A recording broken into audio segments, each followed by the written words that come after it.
Canada.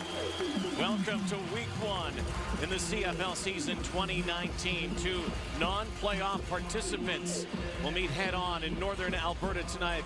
The hometown Eskimos and the visiting Montreal Alouettes. And for the Eskimos, it's Ottawa West. Trevor Harris and Greg Ellingson among the off-season acquisitions. They bring with them some big numbers as they look, as the boys suggested, to fill some big shoes in that green and gold offense.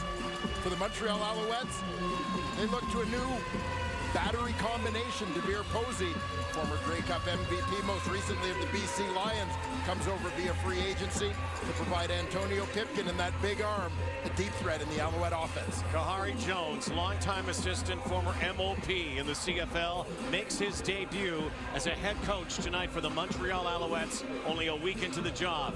Jason Moss back at the helm of the Eskimos.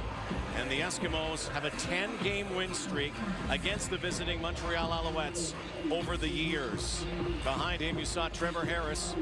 Talk about him. We'll talk about all the changes, including uniforms for the Alouettes, their new look. Jordan Robinson is back for the Eskimos. The Alouettes will kick this off 201 days after the 2018 season ended on this field with a Grey Cup game. These teams were not involved, but they're involved here tonight as we kick it off in Edmonton.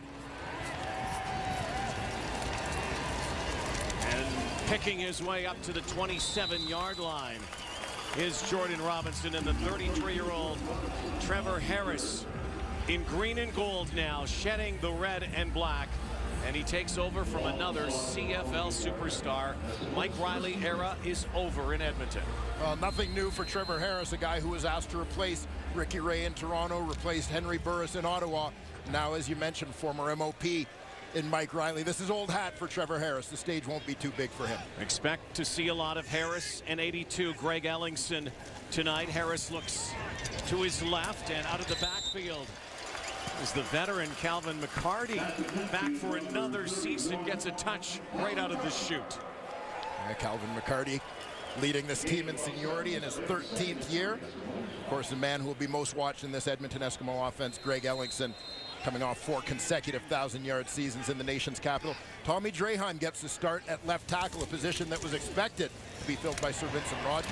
C.J. Gable bashes for a first down.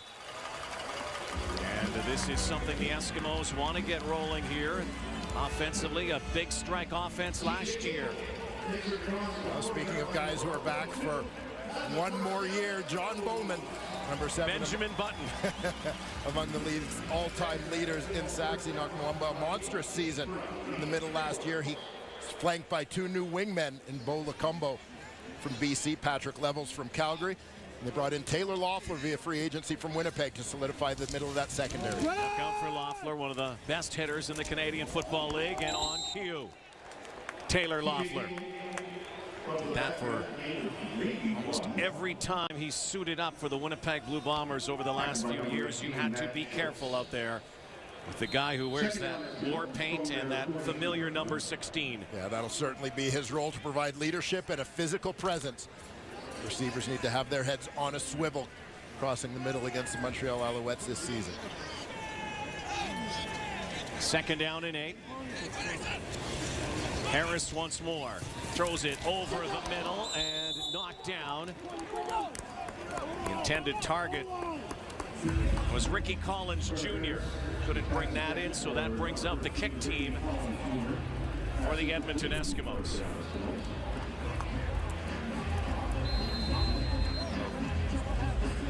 Coverage on the play provided by Marcus Cromartie. Newcomer, the rookie, former NFLer, playing at that boundary halfback spot, so he'll be tested often. Another ageless wonder back for the Alouettes. Steph Logan, 38 years young. There he goes. Logan up near the 38, and he is plastered there. So Antonio Pipkin, his first start of 2019, his first series coming up on Friday Night Football. The CFL on TSN is brought to you by the Nissan Titan, official vehicle of the Canadian Football League. Oh, holding penalty against the Montreal Alouettes. Well, the ball was in flight, results in them being backed up under the shadow of their goalposts to start this drive. Harry Jones, guy who used to wear number 17, watches his understudy here. Now he coaches as they flip it to B.J. Cunningham, and right away that play backfired. This Eskimo defense, a lot of people talking about the acquisitions made in the offseason, and there's one of them. I'll tell you what, this play could have backfired a whole lot worse than it did. A gutsy call in this field position with that shovel pass underneath to B.J. Cunningham. The Hamilton Tiger Cats coming over. Don Unumba, Larry Dean in there. Team that lit it up offensively, but there were question marks on the defensive side of the ball, and they went out and got some bodies, and some good ones. Backed it up now to the 4-yard line. 2nd and 12 for Antonio Pipkin.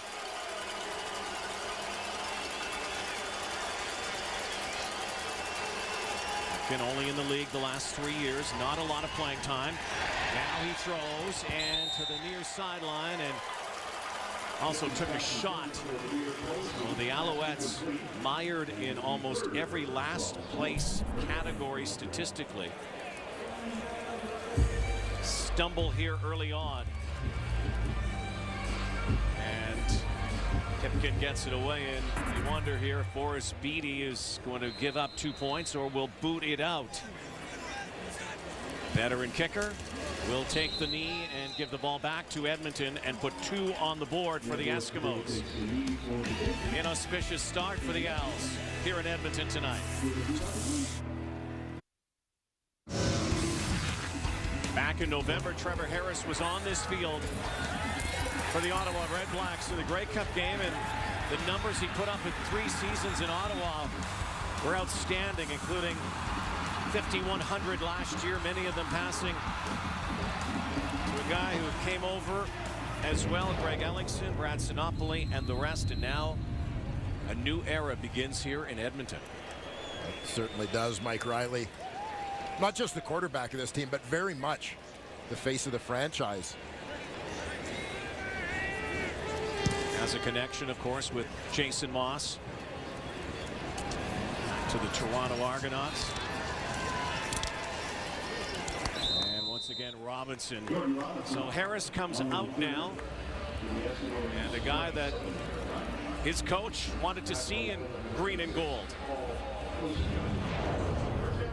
One of our first conversations is we went out to get you because of you. We're not looking at you replacing anyone.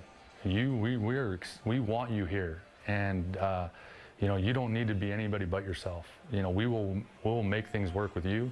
You have all the talent you need, the work ethic, the drive, the desire to be great, and that's what we need here. We need you to be here. We don't need you thinking about doing anything more than that. It's not as if Trevor Harris is an unknown commodity, and certainly not an unknown commodity to Jason Moss. There are 2 guys who kind of started their journeys together in Toronto. And you go back to 2012, Jason Moss, young member of the Argos coaching staff at that time. Trevor Harris breaking into the league as a quarterback. Taya J, that last reception. Here comes the blitz, picked up. Harris slant shot right there into Alouette territory, and once again it's Ricky Collins Jr. Ricky Collins Jr., well-traveled guy already in the Canadian Football League, having spent time in Saskatchewan, did a mini camp with Winnipeg, the Hamilton Tiger Cat for a time, and was in BC last season. Joins the Eskimos as a free agent. This is a guy who I believe still has a lot of unrealized potential. Be a chance to shine here in green and gold. Pitching it out. And there's the first catch from the tandem. Greg Ellingson, perennial 1,000-yard guy with the Red Blacks. And the air show between these 2 guys was something to behold. Yeah, it's going to be interesting to see, Rod, how things unfold here in Edmonton. Obviously in Ottawa, they typically had a pretty balanced receiving core. They had years where they had 4 receivers all go over 1,000 yards. The ball was spread around pretty evenly. You come into this season thinking Greg Ellingson, on paper at least, is clearly the guy here. Harris lays it in. Kenny Stafford. Another first down for the Eskimos, and they're moving the football. 16-yard catch by Stafford, who also spent time in Montreal, of course.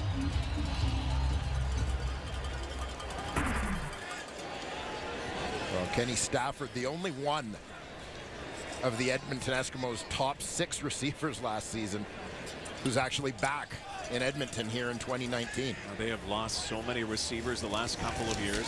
Good. Mike Riley's been throwing them a lot of footballs, and there's Collins on the far side. Another first down, and right now Trevor Harris is shredding the Alouettes.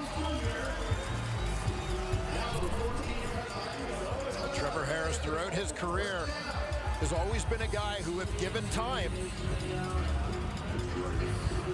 can dissect a defense, an accurate passer. You're seeing the Eskimos' offensive line and running back C.J. Gable doing a solid job in protection thus far. And Harris holding up his end of the bargain for sure. Into that red zone inside the 20-yard line. Quick hitter again for Collins. Zigs and zags and fumbles the football. And Montreal looks like they have it.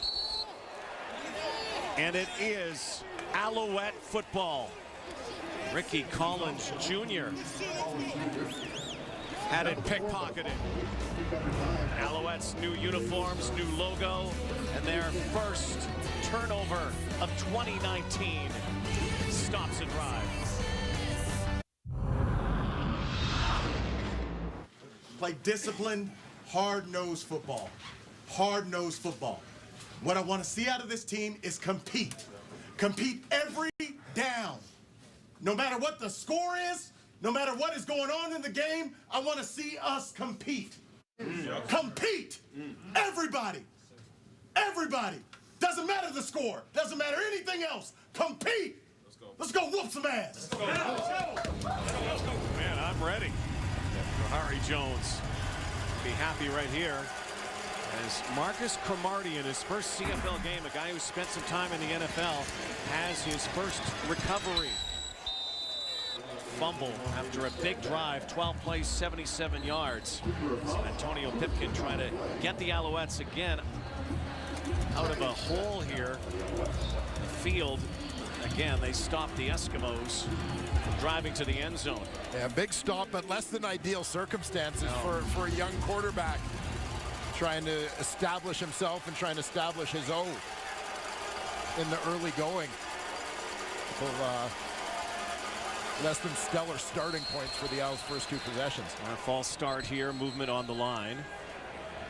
Our referee tonight, Justin McInnes, his first game. Nick Usher on the edge.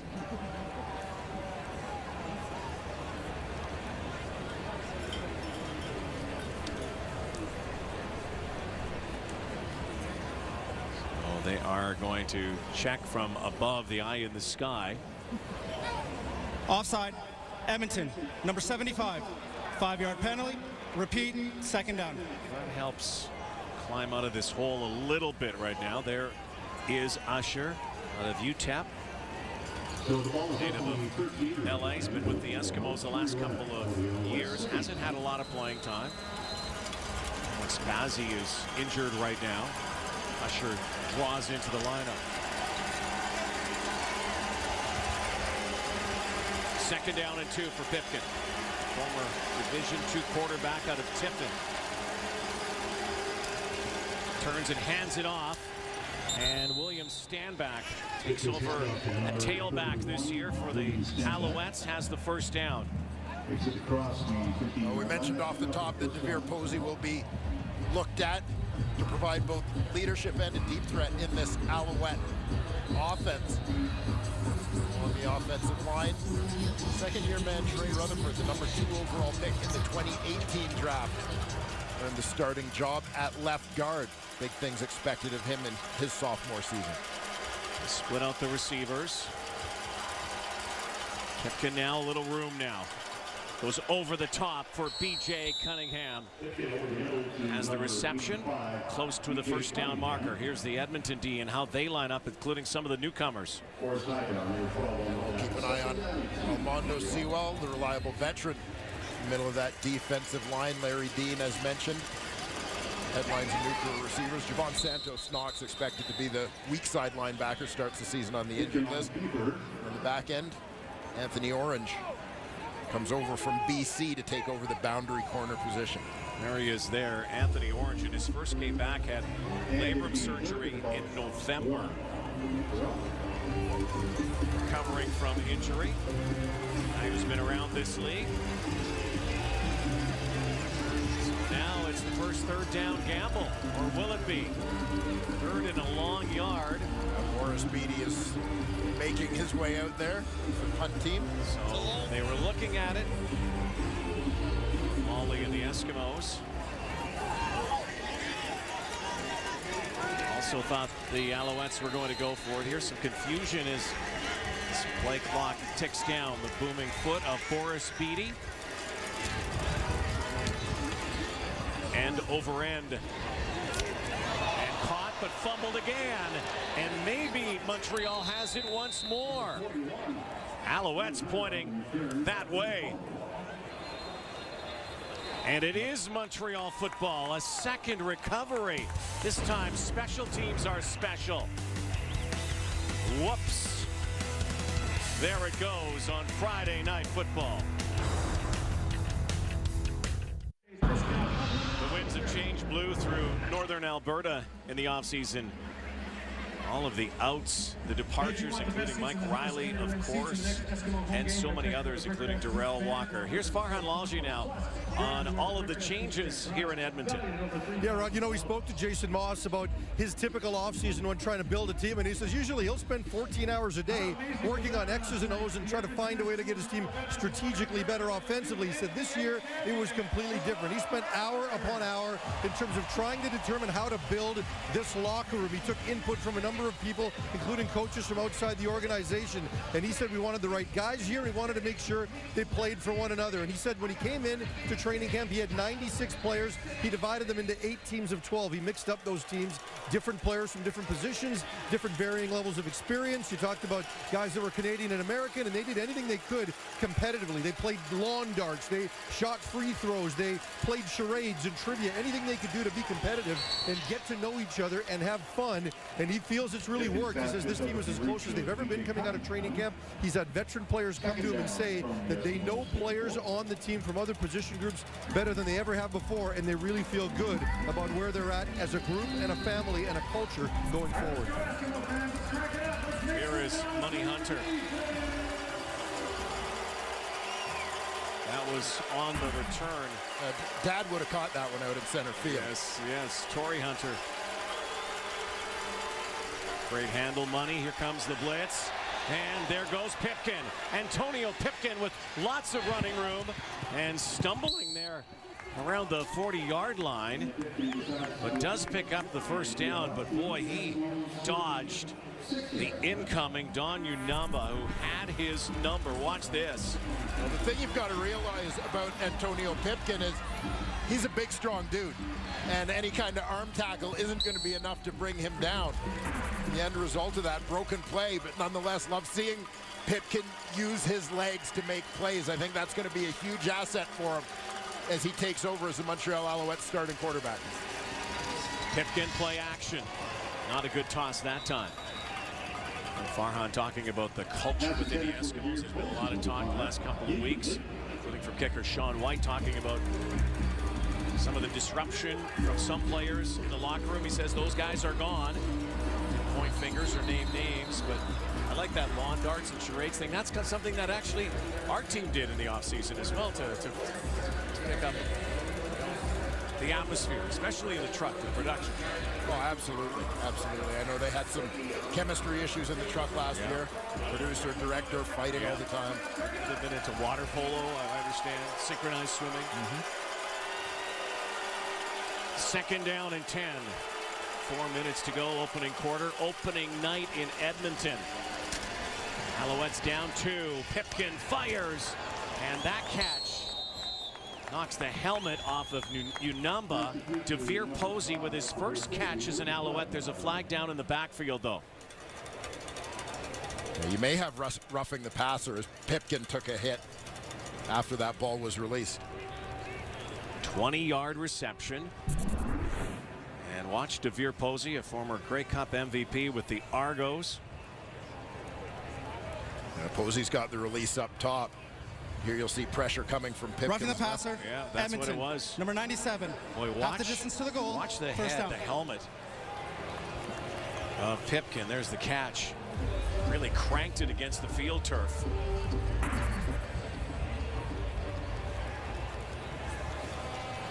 I'm not entirely sold on that call against Kendall Vickers, but the fact is they're going to err on the side of protecting the quarterbacks, and that philosophically I can't argue with. This could be a huge win early in the season for the Alouettes, who just did not score enough points, did not move the ball very much last year. That was not good. Out of the backfield for Posey, was looking one way, and there's a whistle. Eskimos thinking that that might have been behind the receiver, and a live football. It's not. It's second down now. A big opportunity here for the Montreal Alouettes coming off that turnover. Great field position, big gain on the scramble from Pipkin. Make the most of these opportunities against this Edmonton Eskimo defense. So many times last season the Alouettes stalled in this territory. Pipkin, corner route, Posey, touchdown. No stalling this time. The Alouettes have their first major of 2019. And it's new Alouette, DeVere Posey from Antonio Pipkin. Well, here you're going to get a look. Talked about the importance of protection for Trevor Harris there. Antonio Pipkin, young quarterback, gets time to set up and throw that football. We have a little bit of a sense, when you talk about chemistry, that Antonio Pipkin and DeVere Posey have developed some of that already. These are two guys that actually would drive an hour, couple hours each way to go and meet each other and work out together and throw the ball occasionally in the offseason. Posey made it a point when he signed with Montreal of connecting with Pipkin, getting to know him, and here reaping the early benefits of that relationship. And connecting on their first touchdown. Pipkin, by the way, last year not used a whole lot, only had 3 touchdown passes versus 8 interceptions. There's Posey, circled by my man Dwayne Ford. You'll see him work that corner. No help from the outside. The 2 outside receivers are going to hold down the halfback and corner, leaving free safety Money Hunter to try and chase. Don Unamba started off moving with Posey. That's a long way to go for Hunter from the middle of the field to try and cover that outbreaking route. Well, Antonio Pipkin must have salivated at the proposition of having a DeVere Posey. Pipkin, a Division II quarterback. Posey went to Ohio State and played in the NFL for a number of seasons before coming north of the border. And then again, his best time in the CFL was with the Argos when he was the Grey Cup MVP in 2017. Deep kick. Bringing it out. Robinson, twirl to the turf, 10-yard line. Well, week 1 continues tomorrow, back-to-back, doubleheader, 7 Eastern, 4 Pacific. Red Blacks kick off against the Stampeders, the rematch of last November, won by the Stamps then, and then you and I are in Vancouver tomorrow night, partner. Blue Bombers and the BC Lions. Mike Riley makes his debut. I guess his second debut in BC. Second coming of Mike Riley in BC. For so many years around here, it was the life of Riley. Now it's the life after Riley. Trevor Harris is the guy in the cleats right now. The departed quarterback. Harris, the 33-year-old from Waldo, Ohio. Maybe his greatest performance came in last year's East Final. Well, Trevor Harris's moment, wanting an opportunity. You remember he came so close to playing in the Grey Cup for Ottawa in their championship season. Henry Burris injured right before that game. Harris relished the opportunity to be a Grey Cup starter last season, to have his own shot at it.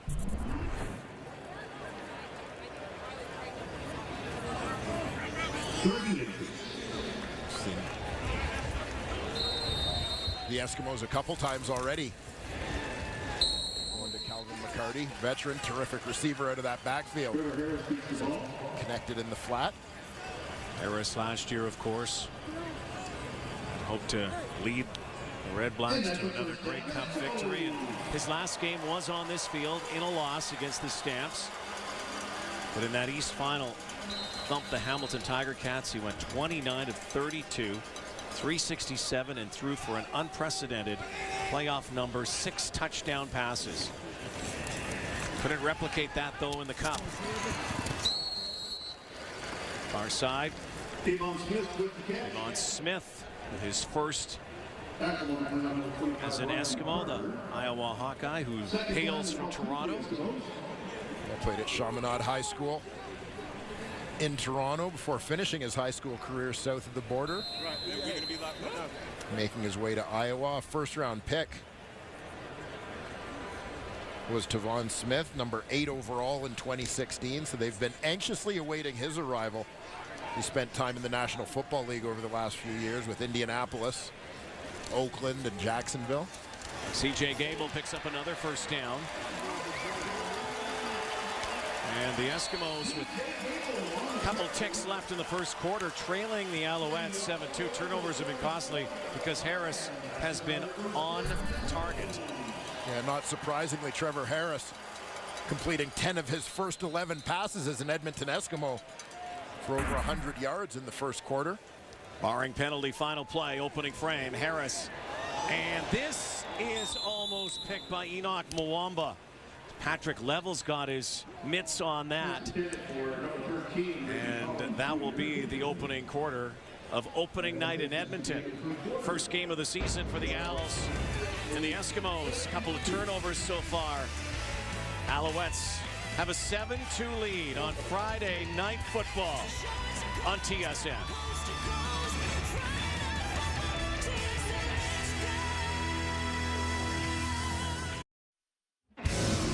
Earlier in the day here in Edmonton, clear skies tonight, and 7-2 lead for the Alouettes. Their first touchdown of the season. Kind of a scratchy first quarter for the Alouettes offensively, but for the Eskimos, they moved the football. They just couldn't score any points. And I got to be honest with you, partner, I'm running on fumes right now.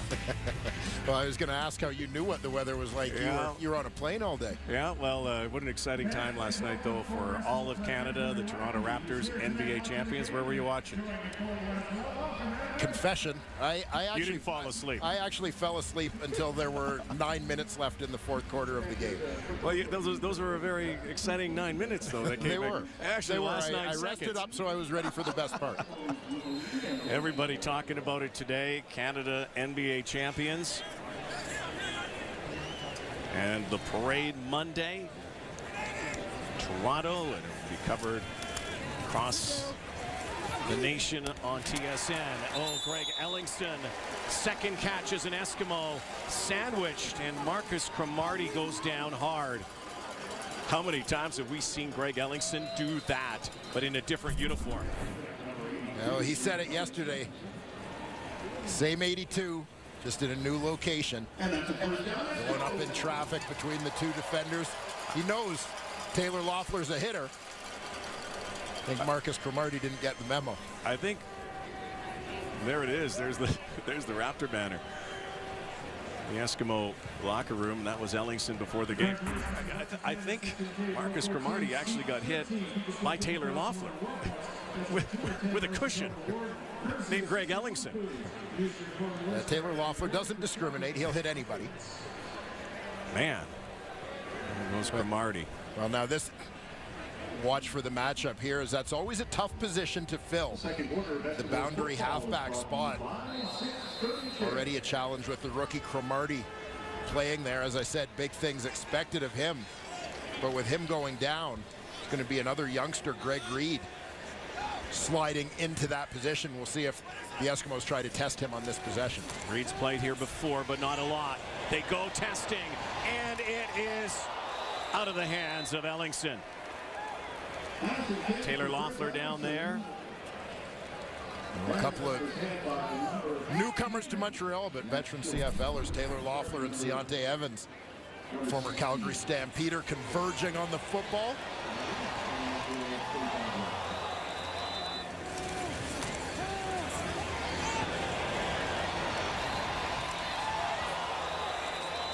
Taking a potential touchdown away from Ellingson. 2nd down and 10. On the Montreal side of the field, quick hitter. And that will bring out the kick team once more. And despite the high completion percentage so far for Trevor Harris and the yardage accumulated, once again they'll have to give the football up. Well, you saw second down, 2nd and long. Defense at an advantage. They can pin their ears back and come after it. They got instant pressure on Trevor Harris. He had to hurry that throw. Secondary's playing a little bit more aggressively, and the result is an incompletion. So Sean White, his first field goal attempt of 2019 is a long one, 52 yards. Logan Kilgore, the holder. Veteran kicker. Not the biggest guy, but a big foot. Is this one? No. It's wide. And Steph Logan brought it out near the 8-yard line. Another long field. First miss of the season for the White Knight. 7-2 Als. This was Devere Posey in the snow against the Calgary Stampeders 2 Novembers ago. What a huge play this was. Tommy Campbell chasing him down. Now they're teammates. There he is now as an Alouette. Funky new logo. New uniforms. Pipkin low snap. Antonio Pipkin now chucks it out of the backfield for Standback. Don't get much there, but Devere Posey, new home, new quarterback, and he likes the kid. Just seeing them come up and just how they approach the game, how they study, he has all of those in his package. I mean, he's the first guy in, last guy to leave. He's a great guy off the field, so he's living right. You don't have to worry about that. And just the way he prepares and how serious he takes it. Each rep, each play matters to him. He wants success, and he's not taking anything lightly. I think this time last year, you know, he was at home. From guys who go from getting cut to being in leadership roles, you don't take things for granted.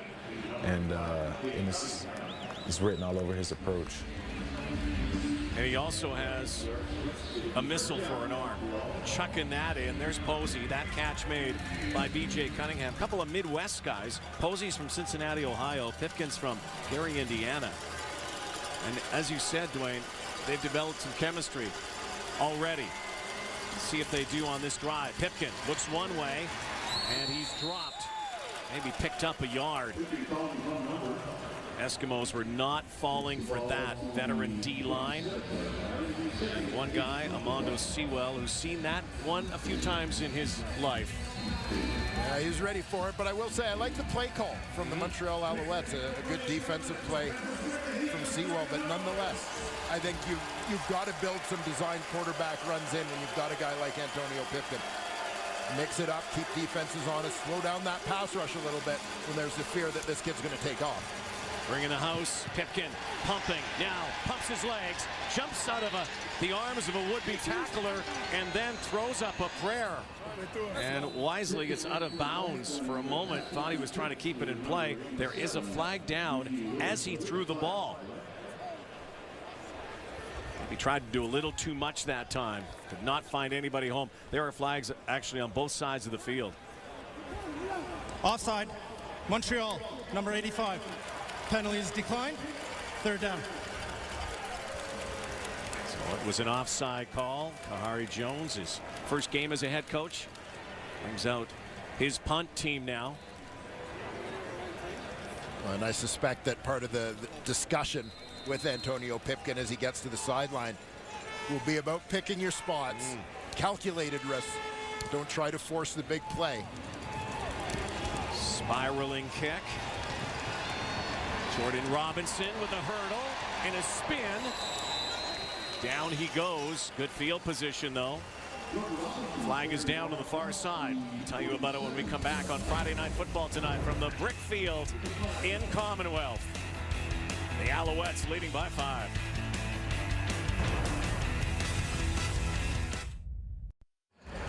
Team Canada begins their run for the CONCACAF Gold Cup tomorrow, kicking off against Martinique. 7 Eastern, 4 Pacific, only on TSN. Nice night here. Mid-June. First Friday Night Football telecast of the new season. A season that has a lot of intrigue and subplot because of all of the changing faces, including that one in the off-season. Unprecedented change in so many ways for so many players. Harris to Kenny Stafford. Stafford slips a tackle. Got some positive yardage on that far side. Again, Kenny Stafford, really the lone holdover in the Teja in that Eskimo receiving corps. Perhaps an opportunity for Stafford, a guy who has demonstrated big play potential at times through his career, to step out of the shadow. There's Gable. Stutter step. Does some dancing. Levels him. First down. Penalty again. 9-yard pickup. Will this be brought back?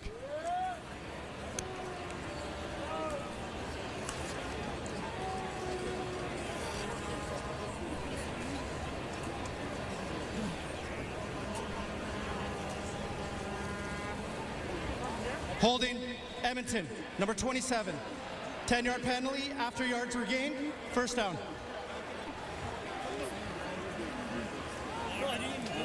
That one's going to go against the center, number 57. David Beard right behind the goalpost. He's going to work up to the middle linebacker, Enoch Mwamba, number 10. As CJ Gable makes that cut back. Beard can't tell which way he's going, gets caught grabbing as the defender reacts. Shouting out these signals now on the O-line in a jumbo package, and they're tossing. Harris, strong arm, a little too strong. Looked like a miscommunication on the route, but it could have something to do with his flag that was in the backfield too. Looks like it's going against the Eskimos again. Procedure, no end. Edmonton. That penalty is declined. 2nd down. And this is stuff that we see early in the season, some procedure calls, the offsides, and those are things that are going to get cleaned up as the season progresses. Only 2 preseason games for every team. And I think especially the way that the league has evolved, where quite frankly a lot of the veterans don't see much action. No. In the preseason. Ellingson in motion. Harris to his left, snagging it up near the 45-yard line. Ricky Collins Jr. been a busy cat so far tonight. You see Collins, the inside receiver, working over the middle. Here Ellingson comes underneath, drawing some of the attention, creating space for Collins, but knowing philosophically and Jason Moss's offensive system, something with which Trevor Harris is familiar. Talked about this earlier, the ball tends to get spread around, and so while Ellingson is the guy who comes in here with the most impressive resume, the fact is all of these guys are going to get opportunities, and you're seeing it. A guy like Ricky Collins could have a real breakout year because of the system in which he's now getting a chance to play. Well, one thing in Edmonton through the years, they throw the football. Here at the Brick Field, it's been a great destination for a dream team of receivers through the years, especially recently with Duke Williams, Darrell Walker, Brandon Zylstra. Here's the rush, and there's Collins Jr. once more. Big three for the Eskimos from last year. They gone. Yeah, that was their top three, Mitchell, Williams, and Walker. Those are a lot of touchdowns for you. A lot of yardage, a lot of touchdowns. And again, most of them coming off the arm of Mike Riley at the time. And another procedure call here, it looks like. The Eskimos struggling with some consistency and their start offensively.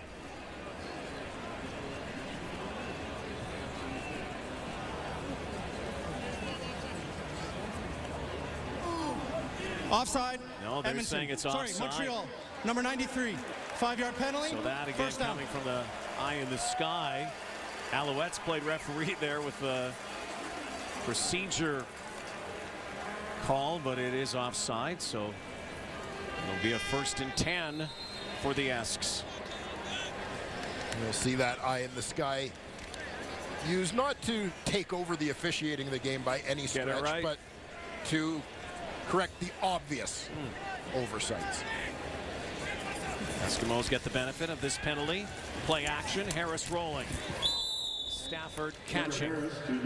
Marty back in the game, knocking him out of bounds near the 38. 2nd down and about 6. See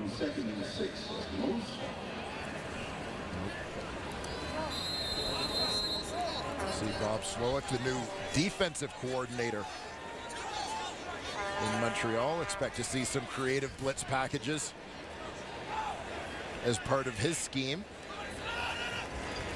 And whistles blow. Enoch Mwamba had jumped offside. He was nabbed. Some of that early season rust and timing issues. Like you say, some of these guys have barely played.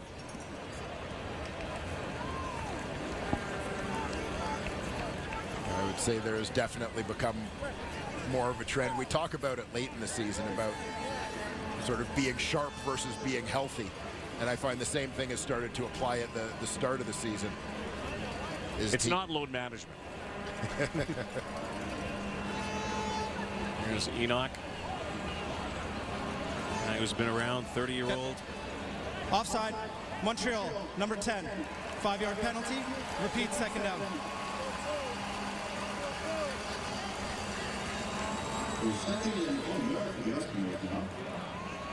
Enoch Mwamba. Sort of a good mix of veterans and youngsters on that LSD. C.J. Gable. John Bowman wrapped him up. But a 1st down again. Moving the sticks. The Eskimos down 5 midway through the 2nd quarter. Nice cut back off the block of Jacob Ruby. Left guard here, he washes Mwamba down to the inside. Gable bounces it out. Gable, a 1K guy last year. Stays in the block this time. Actually, will take a screen pass. High steps again. Won't get much. Gable, though, last year, the first 1,000-yard rusher for the Eskimos since Jerome Messam back in 2011. Good year last year, 5.4 yards per carry. Ended up 3rd. Andrew Harris, the rushing leader.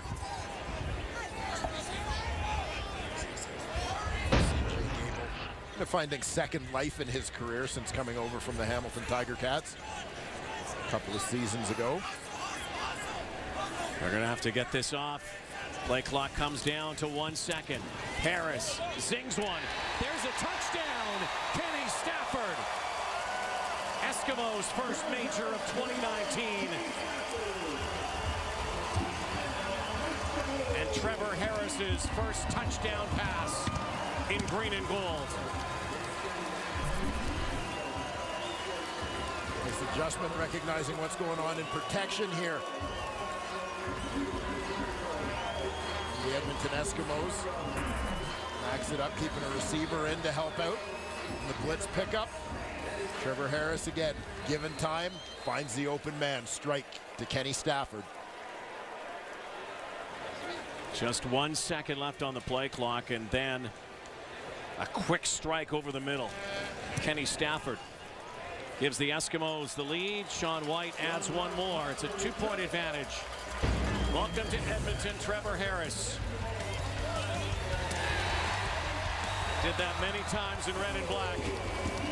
Now he has the double E on his helmet on Friday Night Football.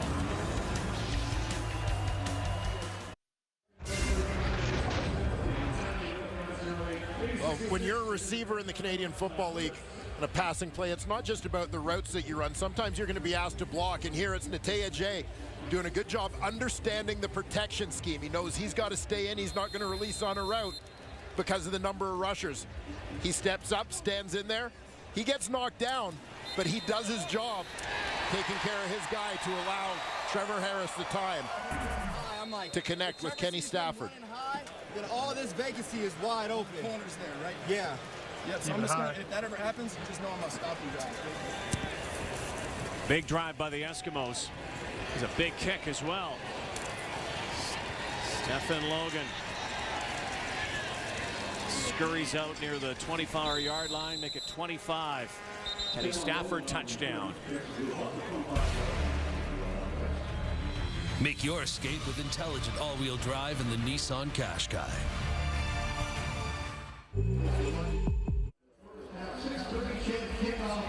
A low-scoring game so far, first of the season. CFL season began last night in Hamilton with the Rough Riders and Ticats. Doubleheader tomorrow. Just seems like yesterday, partner, we're saying goodbye to the 2018 season. This off-season flew by, did it not? It was a busy off-season around the Canadian Football League. A true free agent frenzy. The advancement of CFL 2.0. Oh, nice catch behind cover. Posey. Pipkin. A little alley-oop toss, but this is likely coming back. There's a flag down on the play. No end. Montreal. Just another 5-yard procedure penalty. call Repeat, here. first down.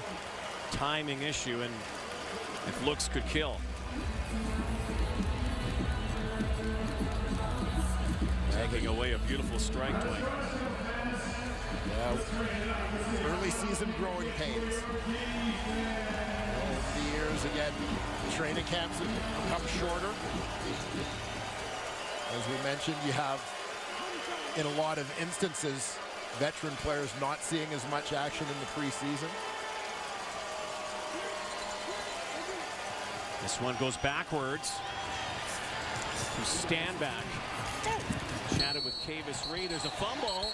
It's like it knocked out of bounds by the Alouettes. We talked with Kavis Reed, the general manager of the Alouettes. He's kind of been a guy under fire since he took his job. Just so many things that could go wrong, did go wrong. And every time you try to take one step forward, another goes backwards. But he was really looking forward to watching stand back. This ball out. It's swept away. Still Alouette football. Under 5 to play before halftime. Deep drop for Pipkin. Looking, now decides to go. And he's brought down by the grill. And now we got a scrap here. And already it is ugly early in the new season. Jesse Joseph with the face mask. And then some haymakers. Well, Joseph, a former Montreal Alouette, playing his first game as an Eskimo here. Think he's a little amped up? Making it clear where his loyalties now lie. Well, 15 yards for this play coming up by Joseph. I mean, this is full on. He almost ripped that helmet right off. Well, this was the combination face mask horse collar. Okay, is that 30? It is a horse collar and a face mask. I don't know if I've ever seen that.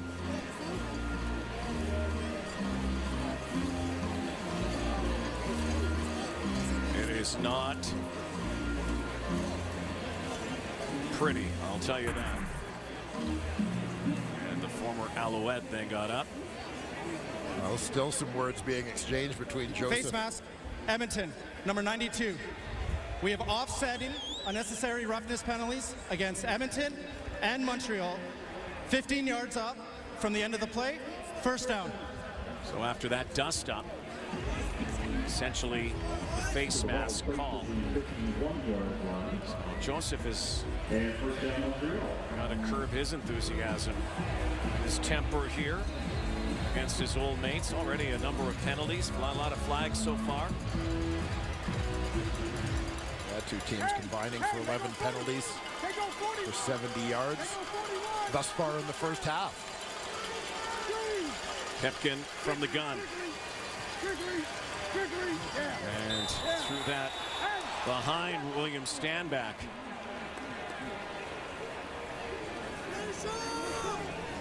Nothing pretty about the play, but as a quarterback coach and head coach, when you're Kahari Jones, you appreciate seeing that from your third-year quarterback. Just recognizing everything's covered. Don't try to force something. Protect the field position. Live to fight another down. Good decision. Under Kahari Jones' watch now, Mike Sherman wants to be the head coach of this team. That looked like offside. Edmonton, maybe a free one here. And now Pipkin racing out, has a first down and slides down and is hit by Money Hunter. And there's a late hit and another 15-yarder plus an offside call. Yeah, it doesn't matter how he slides. If he gives himself up, you got to lay off. We have been talking about that a lot over the last 24 Edmonton, hours. Number 92. That penalty is declined. Unnecessary roughness. Edmonton, number 41. 15-yard penalty. First down. Last night in Hamilton, Zach Collaros was nailed late by Simone Lawrence. Yeah, and the deal here is, you know, you can't, in that situation when he gives himself up, you can't do anything aggressive. Really, you can't touch him at all. He slides, you just tag him. That's it. Oh, the Eskimos shooting themselves in their cleats here in this one, even though they have a lead. Costly errors in the first half that have to be cleaned up. Stanback spins. Mistakes and miscues. Yeah, a little bit of the issue in scoring opportunity. Eskimo fumble there by Ricky Collins. Money Hunter, trouble handling the punt, gives the Owls field position that led to their first touchdown.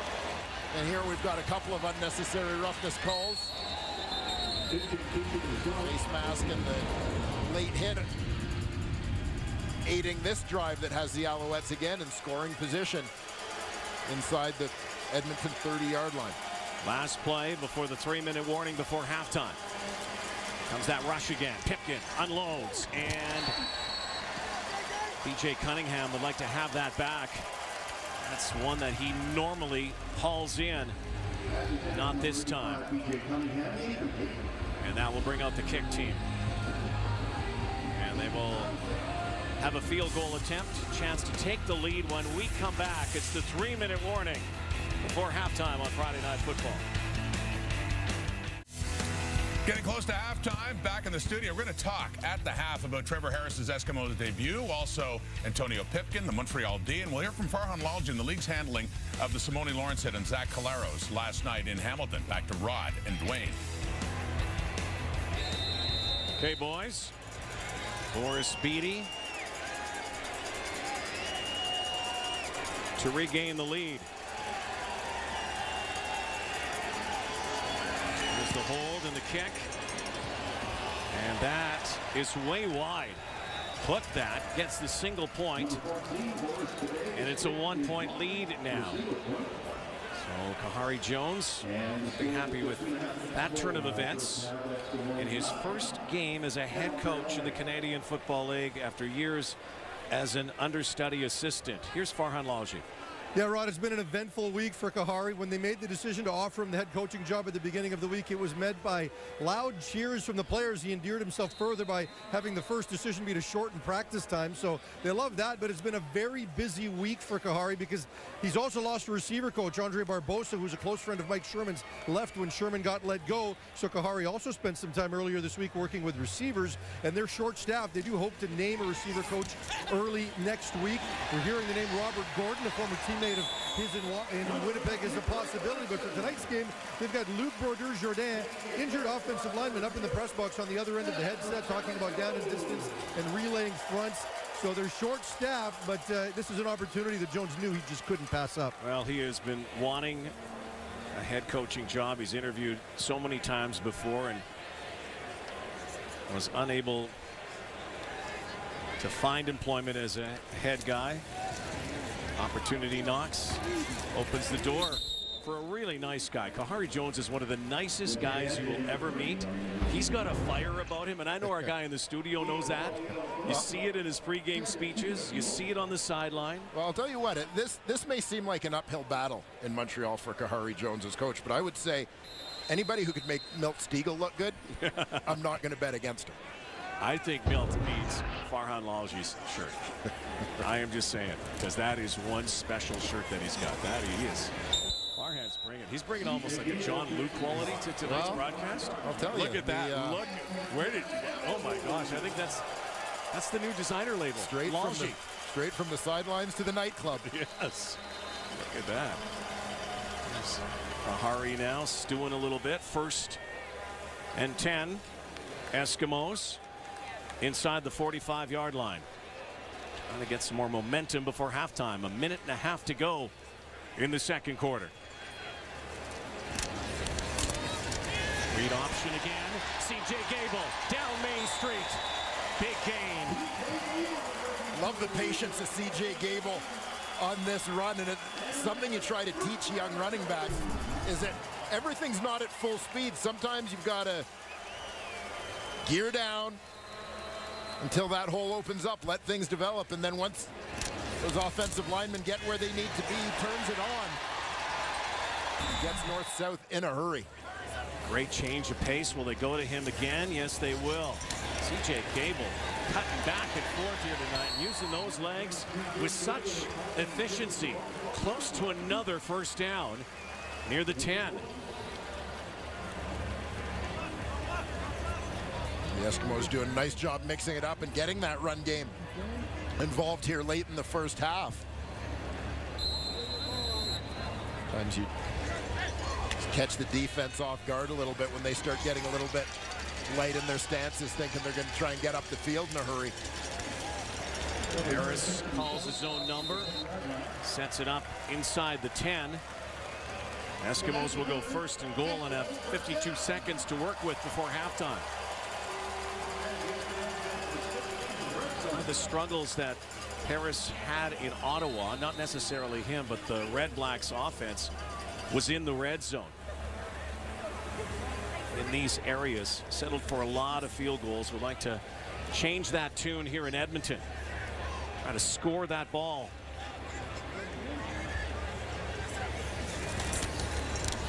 Harris, Kenny Stafford. Oh yeah, that's mine. I'll take it. Touchdown. This is a surprise. Fantastic play call. Set him up with the run, set him up with the run. And then once they all get anchored in there expecting the run, you go play action. Make that handoff to C.J. Gable. Kenny Stafford wide open in the flats. Watch Stafford on the right side of your screen. Comes in like he's going to be that slush block, helping out on the backside of the run play. Quick release to the flat, nobody with him. Easy 6. Trevor Harris, 2 touchdown passes now in his Eskimo debut, and operating at a high percentage again, and already throwing up some mean yardage.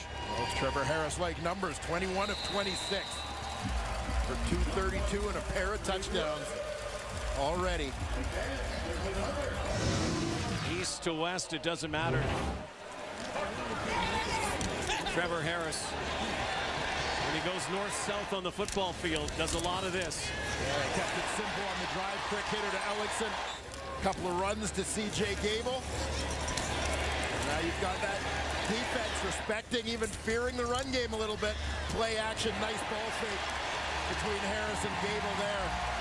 Opens up Kenny Stafford for the major. 7-play, 75-yard drive. Stafford has 2 touchdowns, both from Trevor Harris. And might this be a new connection that we'll be talking about this season? It is tonight. 16-8 now, Eskimos. Alouettes might get a play or 2 here before halftime, but it's at the 20. So will Kahari Jones try to air this out, trying to get it into field goal position, or will they rather just play a conservative and get ready for the locker room? You'll see Kenny Stafford here, motions down inside like he's going to be part of that blocking scheme. Quick release to the flat.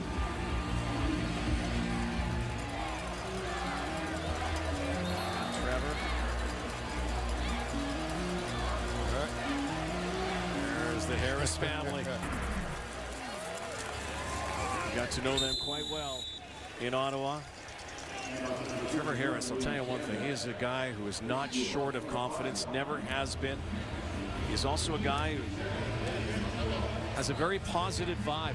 You know, one of the things that he's been doing in the offseason, his mom owns a dance studio. He's been tap dancing to help with his footwork. He's also been boxing. I don't think he boxes and tap dances at the same time. Only Muhammad Ali did that, but we'll have a feature on Trevor Twinkle Toes Harris next week on our pregame show. See it online and send it out on the Twitter machine. And you got to see it. I mean, he's good. Not as good as you. You're a better dancer. Well, Norm Mill, too. Well, the Eskimos surge back. Pipkin has work to do on Friday Night Football. 16-8 Eskimos as we send it back to Rod and the boys in the studio. Thank you, Rod. The boys are Hank and Maddie and Milt. Could have been worse for the Alouettes, too. We'll talk about that. But Trevor Harris's Eskimo debut, Maddie, not bad. 21 of 26, 232, and a couple of touchdown passes. Yeah, and you know that he's in a groove just by watching his eyes. How quickly the ball's coming out of his hand. You know, he and Moss were together, obviously, 4 years ago in Toronto. Had a breakout year. And here, he looks the area defender off and area outside. He brings it with his eyes there, and he spots it to Taya J in the hole. That's beautiful. That's knowing where you're going with the football. Again, surveying the field. He knows he's got a bloody nose right up the middle. 2 linebackers coming right at him. He knows he's got to get rid of it. And he finds Ricky Collins Jr. on a quick slant and spots the ball perfectly. Very accurate. And again, he knows what he's doing with the football. Looking the defense off, gives it to C.J. Gable, lets him churn some yards up the middle, let the big boys eat. And then here, cover 0. 8 people up front. Easy for him to detect. Everybody does a job up front. You got Gable doing his. Ataya J picks up his man. And you got a great route from Kenny Stafford, sticking him here, going to the post. Spotted beautifully, closing out the half, whether it's hockey, closing out periods, whether it's basketball, closing out the half. This half in football, the Edmonton Eskimos and Trevor Harris closed out the half and surged ahead. It was beautiful football. Oh, that's what we talked about. We didn't think Trevor was going to have any letdowns because of the fact that he's played in this offense for a number of years, and being back with Jason Moss, his former offensive quarterback coach, it looks like this guy is back in rhythm again. Honestly, when I was watching those highlights, I didn't know. I was thinking, man, is he still in the Ottawa red black color? Oh no, hold up, he's wearing John Deere color Edmonton Eskimos color. So the fact that he's out there feeding his team, and he's looking like the Trevor Harris that ended up the season last year for Ottawa. John Deere, but not deer in the headlights. He was pretty comfortable at all. How about Antonio Pipkin? Well, he's not quite putting up Trevor Harris numbers. I don't think anyone was expecting that. But so far, so good. I like what I'm seeing. Coming into this year, we knew he could run the ball, but we wanted to see if he can throw the ball. And when you run the ball, it puts a lot of pressure on the defense. We see Antonio Pipkin, he can run the ball. But can he throw the ball? To be a winning quarterback in this league, you have to throw the ball. And this route right here, this throw is not an easy throw. This corner route to DeVere Posey, is beautiful. You can see these two guys been working in the offseason. He used every single inch of that end zone. That's important. These 20 yards end zone, a lot of young quarterbacks, they try to put it on the line, but he used the trajectory, threw it over to a great throw. So that's good. Like what we see him in the first half, he has to continue it in the second half. Now, when I tracked the penalties last year, the Edmonton Eskimos, it was astounding to see they were the most penalized team in the league. 9 penalties, 78 yards so far. They lead this game, but it could have been worse for the Alouettes, as mentioned, because the penalties, also the turnovers for Edmonton. Oh, you're right about that. And I mean, that's one of the biggest things when it comes to Montreal that we knew coming in this year with some of the defensive acquisitions that they made, especially bringing Keontae Evans, Taylor Loeffler, a number of different guys. We expected much more from these guys. Again, they caused a couple of turnovers early in the game by special teams and also on the defense to keep Edmonton out of the end zone on a drive early on. But, hey, they've got to get consistent. They got to make plays more consistently on that side of the ball because we know with the young quarterback, they're going to have to put in that time. Get that offensive Trevor Harris and those guys off the field just to get that offense back on their field, get Antonio Pipkin back in the rhythm, get William Stanback going, and try to wear down that defensive front from the Edmonton Eskimos. Yeah, you heard Dwayne Ford talking about it there in the first half.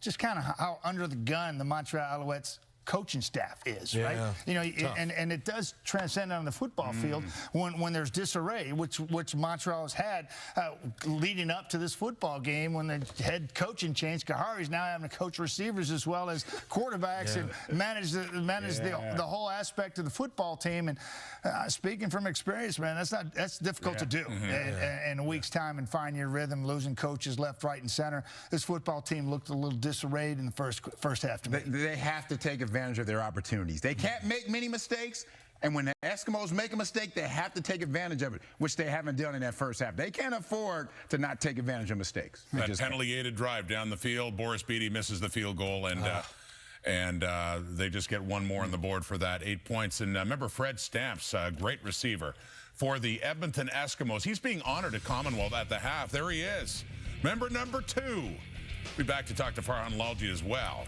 after what happened last night in Hamilton. It's Friday Night Football on TSN 16-8 Edmonton at the half. So many times last season the Alouettes stalled in this territory. Pipkin, corner route, Posey, touchdown. Down to 1 second. Harris zings one. There's a touchdown. Kenny Stafford. Eskimos' first major of 2019. Week 1 continues with a doubleheader tomorrow. The Grey Cup rematch at McMahon, the Ottawa Redblacks. A lot of change. They still have Brad Sinopoli, and Calgary still has Bo Levi-Mitchell, the Grey Cup MVP. That starts with then another good matchup in the West with the Winnipeg Blue Bombers against Mike Riley and the BC Lions, and that'll be at 10 Eastern, 7 o'clock Pacific time.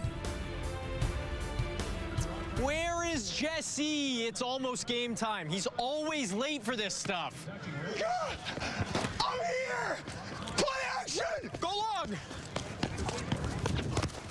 Yeah, baby!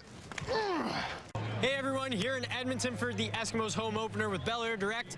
Show you the simple pleasures of CFL football. Jesse, get up! The cardio, man. I'm gonna throw up.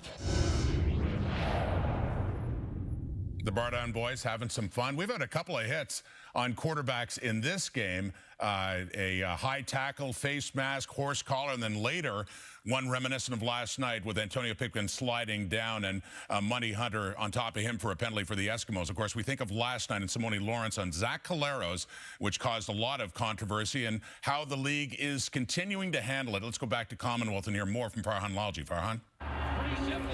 Well, a day later, the league certainly believes like they could have gone a step farther last night and given Simone Lawrence an ejection from that game. Video Command was involved, and they decided to upgrade a 15-yard penalty for roughing the passer to a 25-yard penalty. At the time, they felt that was enough, and now it turns into a hearing and potentially a suspension. I know that the league office would like to get a hearing done very quickly here, preferably by tomorrow, if not Sunday at the latest, because they want to make sure that if there's an appeal, that they've got time to get this all done before next week. But you get the sense from talking to people around the league that everybody believes this was a dirty play, it was an avoidable play, and it could be a suspension-worthy play. And if that happens, we'll see what the PA does if Lawrence wants to appeal it.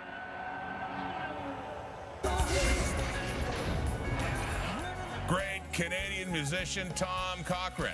And there he is, and he's entertaining the fans at Commonwealth at the half in a game with the Eskimos leading the Montreal Alouettes 16-8. Halftime on Friday Night Football. Stick around.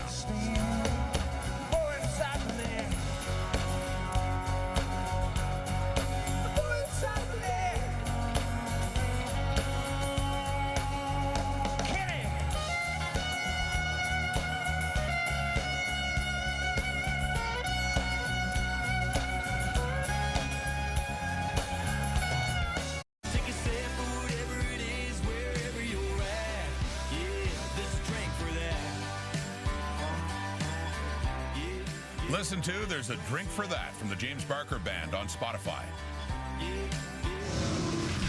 And we welcome viewers on TSN3 watching now after the U.S. Open. Here's Maddie with the halftime stats. Yeah, changing places, changing faces. Doesn't matter for Trevor Harris. He's on top of his game. Things seem normal for the Alouettes as they continue to struggle offensively with all the disarray in that front office leading up to this game. Score reflects that, Rod. 16-8. Eskimos took charge in that second quarter. Good first half, Trevor Harris. Here he is now with Farhan. Trevor, you completed 10 of your first 11 passes as an Eskimo, 230 yards. You feel pretty good about where the offense here is in the first half? Just executing the offense and just banding together and trying to get it done the best we can. What about the connection with Kenny Stafford? You've thrown 2 to him. Do you feel some comfort there pretty early here?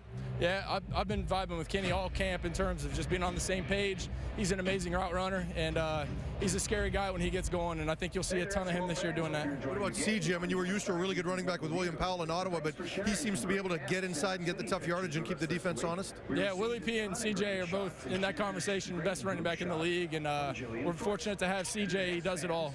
Thanks for this, Trevor. Thanks. Trevor Harris adjusting nicely on his new team in green and gold. Late touchdown.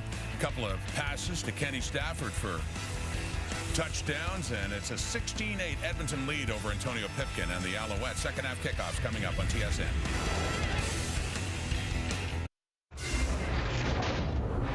You gotta love it. Friday Night Lights, baby. It's Friday Night Football. Yeah!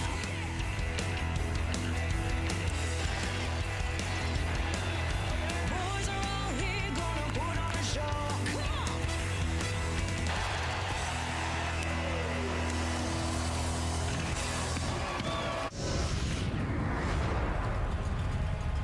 16-8 hometown Eskimos lead heading to the second half on Friday Night Football. Hall of Fame receiver Andre Reed in the house.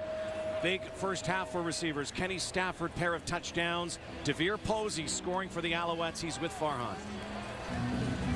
Perfect pass by Pipkin on the touchdown. What are you seeing from the young quarterback in the first half? Playing well. We got to stop killing ourselves and going backwards. You know, we do that, we give ourselves a chance this half. Yeah, talk a little bit about that. You also had another long completion, which was called back because of a no-end penalty, and a bit of that with the offsides and procedures. How do you fix that this early in the year? That was totally me. I was supposed to be on the ball on that. That's an MA on me, a minus on my grade sheet. But, you know, I'm going to go back out there and make up for it. Thanks, Derek. Yeah, no problem. Something you don't hear very often. Hey, veteran guy, accountable, being accountable. Being accountable. This age of self-entitlement in the sports world. And Devere Posey's not that guy. No. Pipkin to Posey could be something we're saying a lot this year. We'll see if we say it in the second half. Eskimos will kick it off. O'Neill start us up here at the Brickfield at Commonwealth. Opening night. Both teams. There is Logan. 40. AP. Antonio Pipkin. Subpar first half, despite that pass to Posey. Really, numbers pedestrian. 7 for 14, just 56 yards. Total offense, 48 passing yards. And yet they only trail 8. That's the number that ultimately matters in the end. Remember, the Alouettes have had, I'd say, 3 really bad starting positions in the first half, which is going to limit what you can do offensively. Kid got hammered as he threw that ball for Posey. Take a while for Antonio Pipkin. Like, remember what happened last year during the Cirque de Manziel. Johnny Manziel came in and lost his job, and Pipkin took over, and then he lost his job. That hurts. Mike Moore getting a pretty good push. Moore, former Ottawa Red Black, has really found a home here in Edmonton, establishing himself as a starter last year. Pipkin has to run and has to chuck. A very quick 2-and-out out of the locker room for Pipkin, Posey, and the Alouettes. And one of the struggles that this team has had is protecting the quarterback, and they're hunting him down tonight. Yeah, keep an eye on Mike Moore from that defensive tackle spot, number 96. Great spin move inside to beat the guard, Sean Jameson. Moore, second-generation CFLer. His dad, Sean, a former Ottawa quarterback. Jordan Robinson pushed back. And there is Trevor Harris. Just like Trevor Harris in Ottawa, doing the same in Edmonton. High percentage, using everybody. Yeah, and the Montreal Alouettes need to find a way to get Trevor Harris out of his rhythm. I mean, you can see he's feeling very comfortable in the pocket. You look at him, not under a whole lot of duress as he's delivering those balls. That's the high accuracy rate in the first half of this football game. You know, there's been some talk about the Alouettes getting creative in terms of that blitz package. They've got to find a way to create opportunities to get pressure on the Edmonton quarterback. A hold on the return brings the ball back to the 20. Play action. Ajay. Levels is there. John Bowman also giving chase. There's the veteran. How many times in the last few years have we said, is this it for John Bowman? He says at least one more time he's given it a shot. Still got the wheels. Definitely still making plays. We thought he might ride off into the sunset. You remember he scored a touchdown in the regular season finale last year, and what many thought would be his last game. It was the first touchdown of his career. Apparently he developed a little bit of a taste for the end zone. He's sticking around to see if he can get some more. He'll be 37 on July 19th. All-time sack leader, moving up the list. Stu Hill, who, by the way, is in the house tonight. James West is here. There is very JB. fittingly number 7. Yes, tied with Stu Hill. 126 and counting. A few more sacks left in that veteran body. Coming off the edge again. Here he comes. There goes the ball. Coming back to it, Ricky Collins Jr. Nice snag in front of Tommy Campbell. Well, we were worried here in week 1 about the timing, the chemistry between quarterbacks and receivers, but it's a little bit of unspoken communication here between passer and pass catcher. And the throw behind, lets the DB Tommy Campbell overrun it. Trevor Harris puts it in a good spot, nice adjustment. And that throw behind, back shoulder throw for Ricky Collins Jr. It was an awkward play just now. First down. And they will huddle briefly. Now get right to the line. Something that the Red Blacks did so effectively over the last couple of years. That hurry up offense. Rarely ever huddled. Harris barks out those signals and then whips it. Looking for Ellingson. And again, the drive will stop here in Alouette territory. A pretty good matchup here between a couple of veteran performers. High-end players, Greg Ellingson, Deontay Evans. Stops the streak of 10 straight completions for Trevor Harris. Yeah, the Alouettes went out and got some defensive help, went and got some players with a Grey Cup pedigree like Deontay Evans, Patrick Levels. Look at this bounce. Logan cornered. Nowhere to go. Alouette football when we come back. 16-8 Eskimos in Edmonton.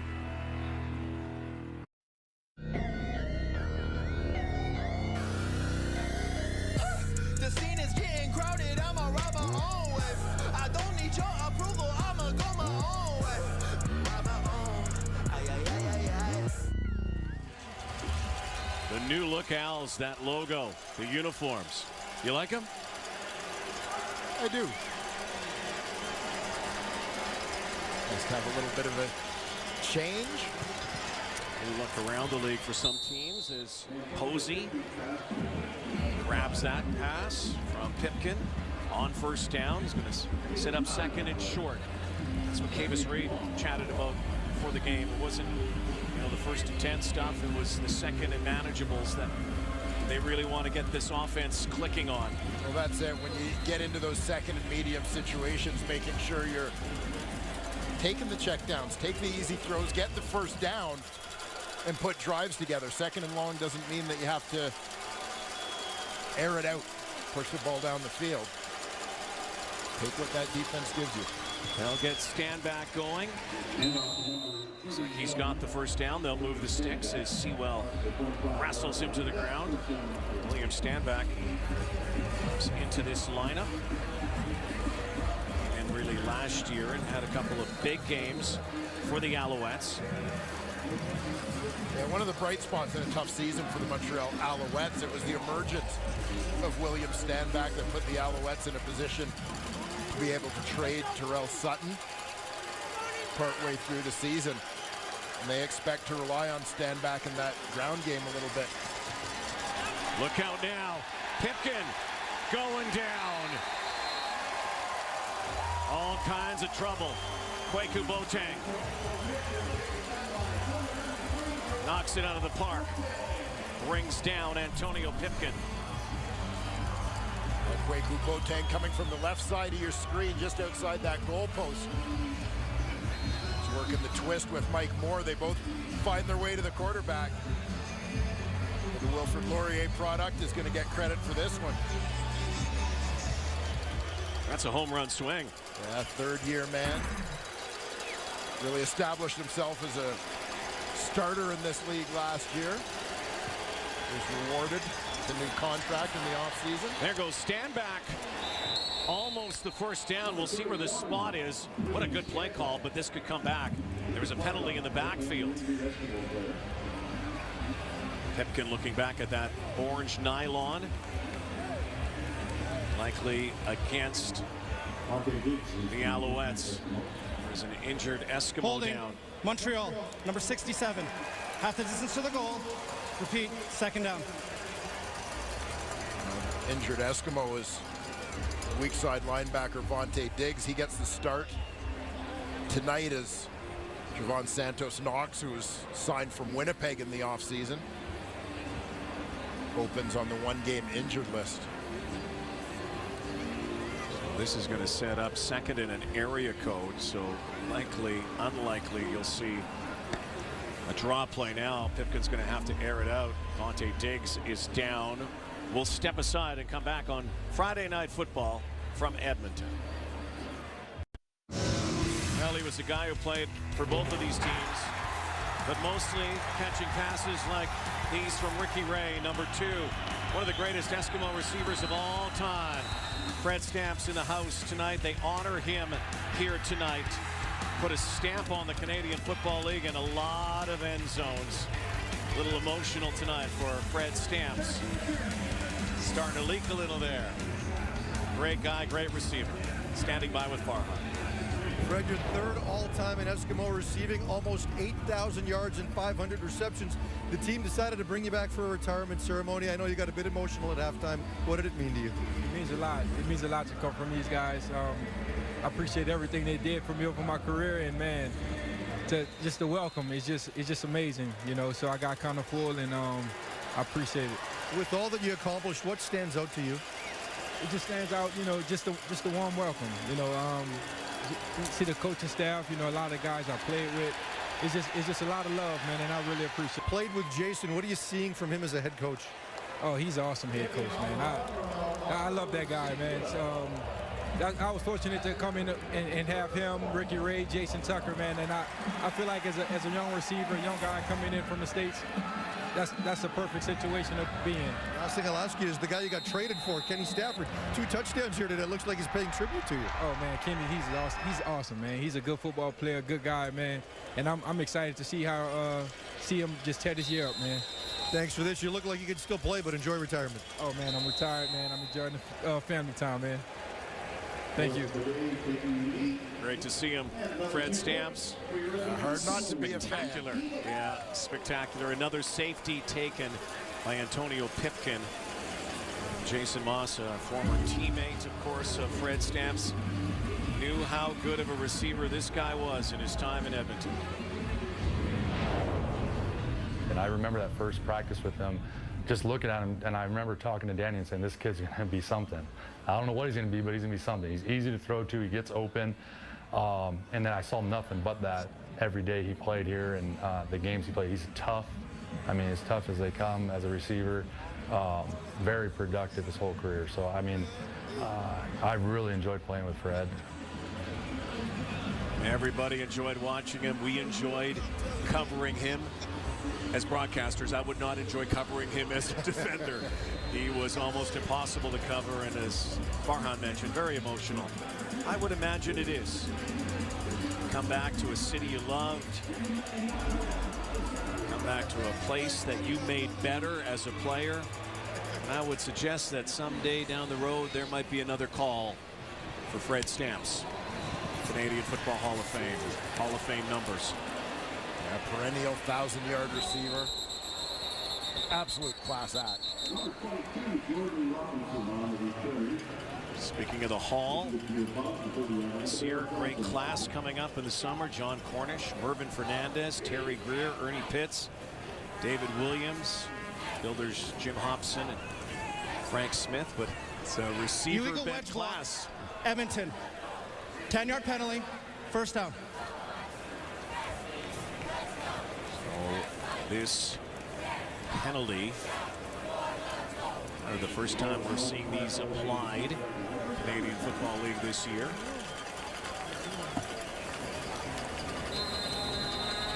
Moves them back to the 10-yard line.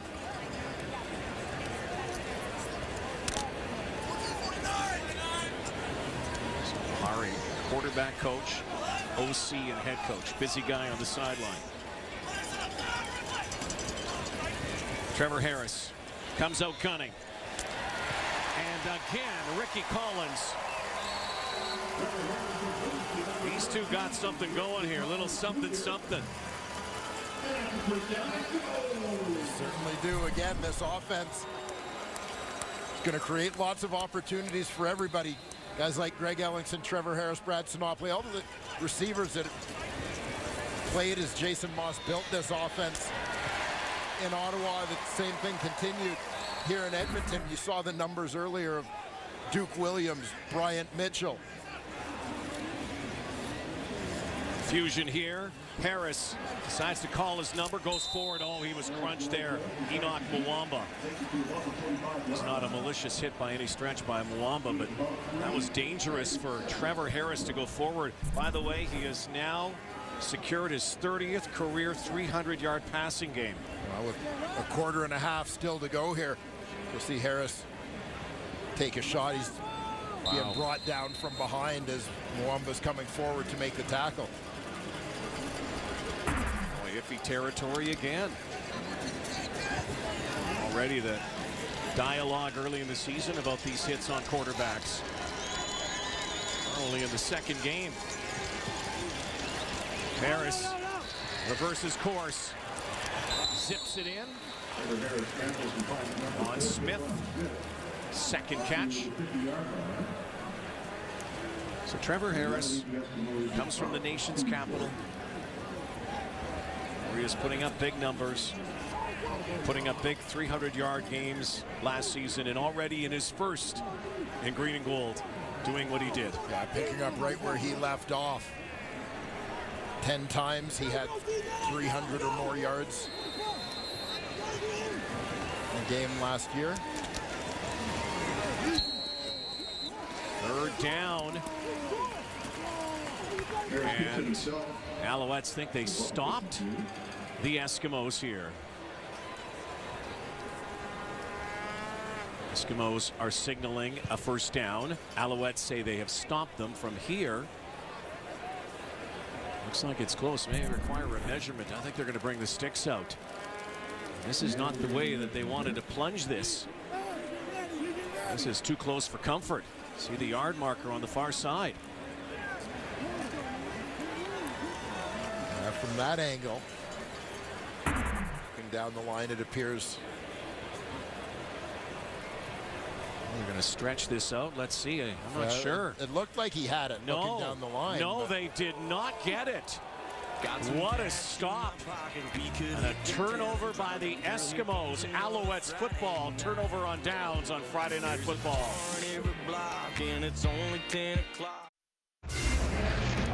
A big stop here for the Montreal Alouette defense. Going to see that Serge White go low and come across the line. John Bowman freed up from the edge. Good penetration as well from Enoch Mwamba. This angle right down the line, it looked as if the ball might have crossed the plane of that first down marker, but again, we're not exactly on the line, so that can be a little bit deceiving. And the Eskimos are challenging the spot. It's always difficult. You have to have conclusive evidence based on where that yard marker is, waiting for that pile. You rarely ever see this overturned. It's a tough challenge, and I appreciate it. The Eskimo coaching staff saw that angle, that shot down the line.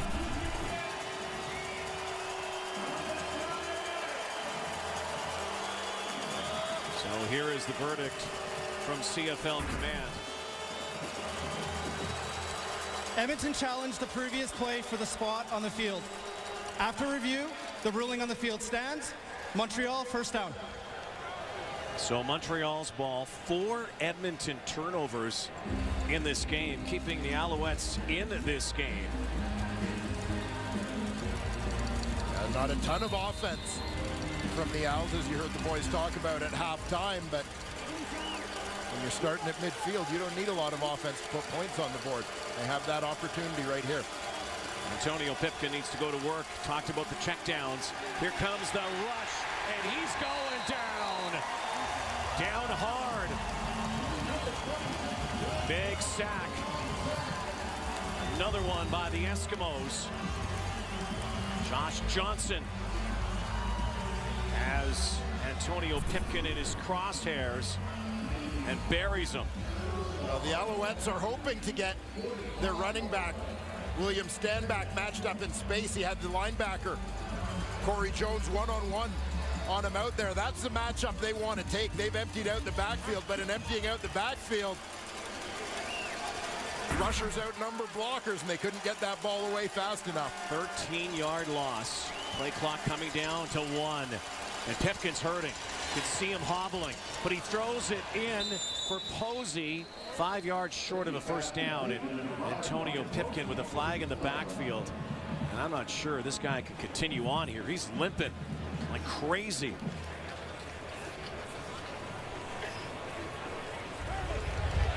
You see Vernon Adams Jr., the number 2 man on the depth chart, getting loose just in case. Illegal block, hands to the face. Montreal, number 66. 10-yard penalty. Repeat, second down. And Pipkin is really struggling here. It's from that previous play. Sack by Johnson. And his first start of 2019. That doesn't look good. Kahari Jones watching. Knows that feeling. Vernon Adams is going to be coming in here. We hope he's okay.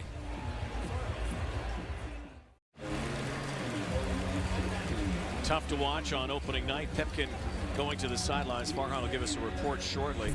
7 of 17, 57 yards, a touchdown, and he has been chased down by the green and gold. And watch his foot, his ankle here.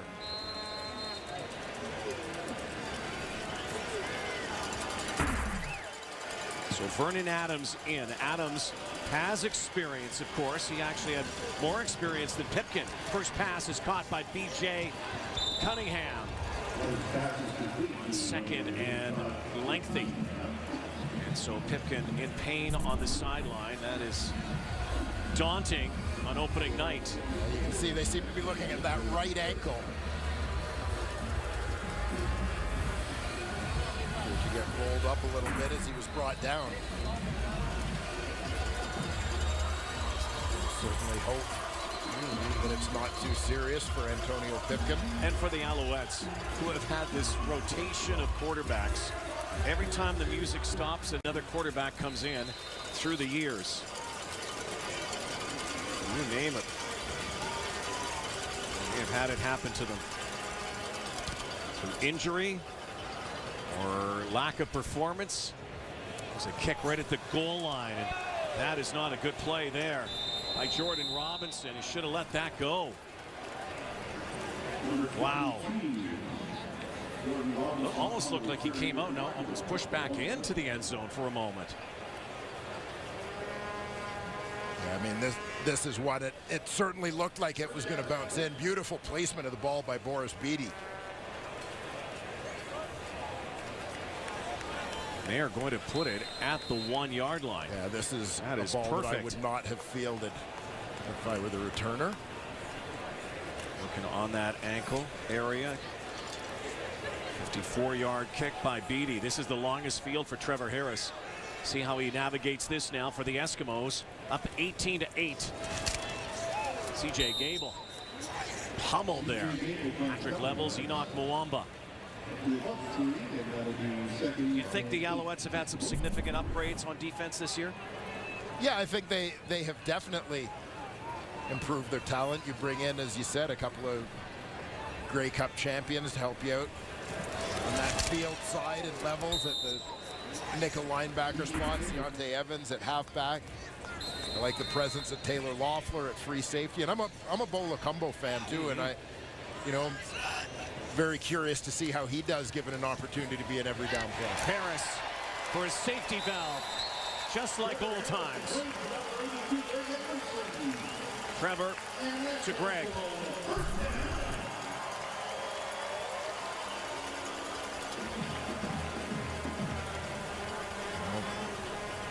The reliability of Greg Ellingson and the knowledge that he and Harris have of one another, understanding that they're going to see defenses very similarly make the same reads.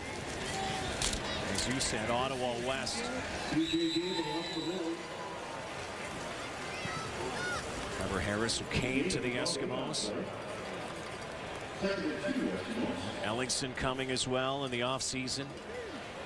Tell you what, helped the Eskimos a lot. Ottawa Red Blacks. Very tough to replace a guy like Greg Ellingson. And Harris, who is, again, tossing a 300-yard night. Got his team out of the shadows. Gable. What a luxury that is to have that kind of medium-range running back on second down.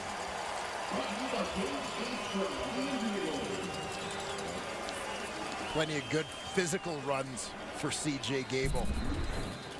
Here tonight, we're sort of seeing everything in his repertoire. We talked about the patience and the vision earlier, some quick cuts, bursts of speed, lowering the shoulders to run through people. Harris to Ellingson again. Big night for CJ Gable. Up to 91 yards on the ground.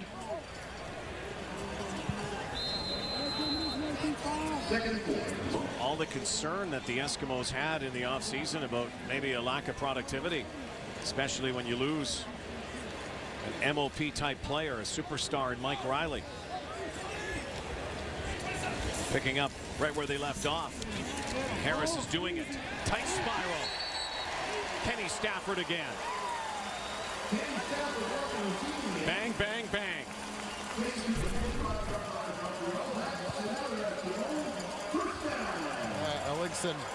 The Ellingson-Harris combination was all the talk coming in, but you've got Kenny Stafford and Ricky Collins having pretty good nights here as well.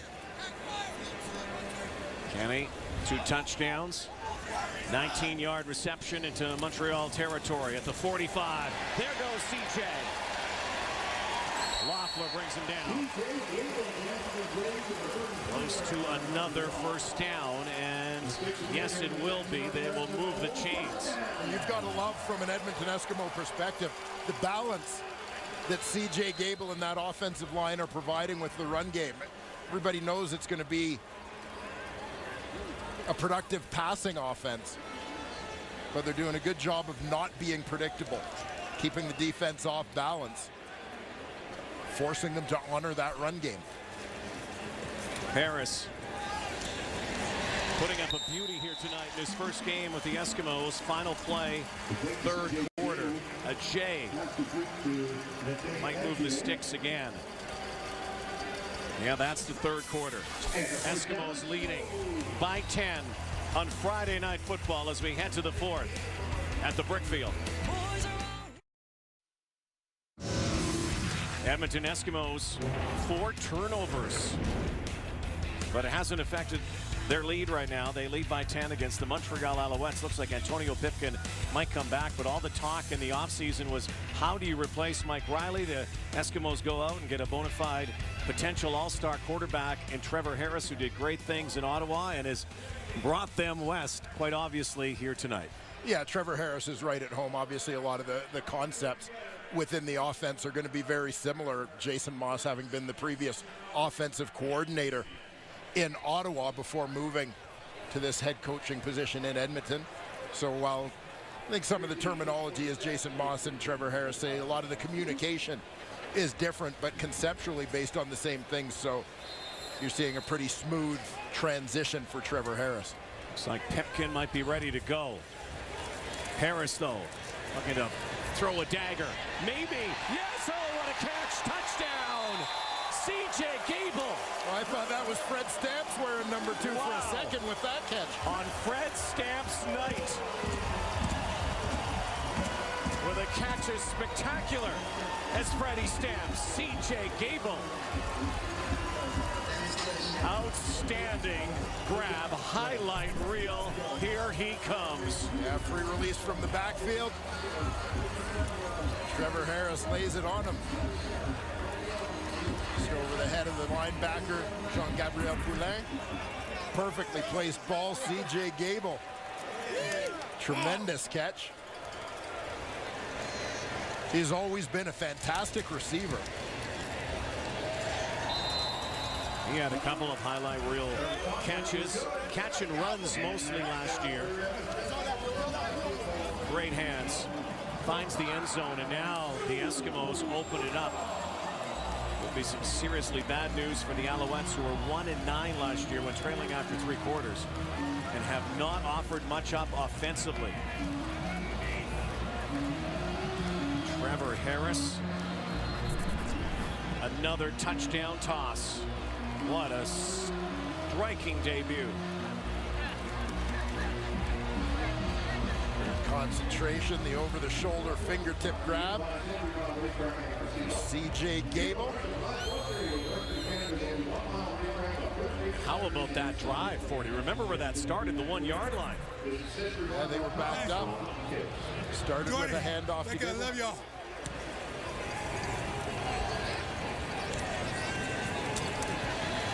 Now Steph Logan trying to ignite his Alouettes up near the 30.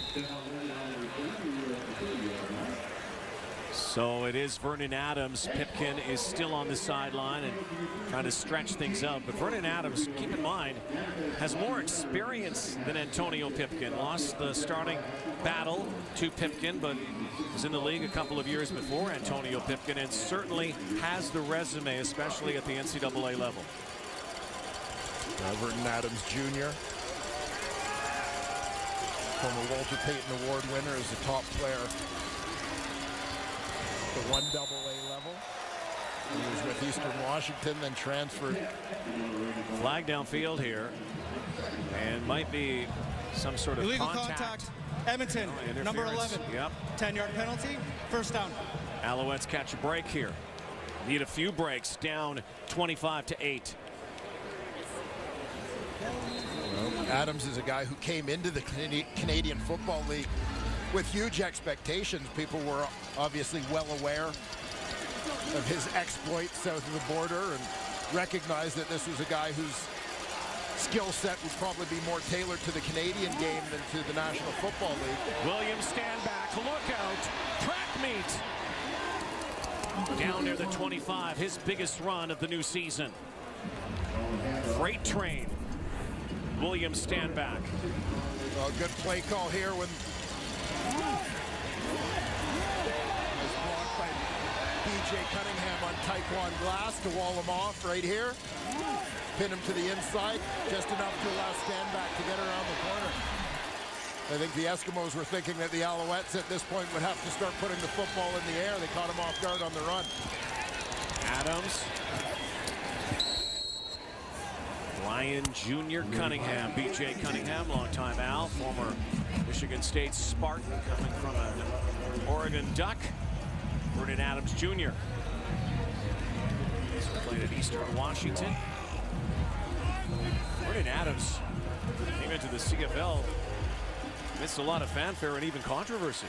Well, I mean, this is a guy who originally his negotiation list rights were owned by the BC Lions before he had even played a game in the league. BC couldn't come to a contract agreement with him, traded his rights to Montreal for a first-round pick, which is something you typically don't see, trading that high a pick for a negless player.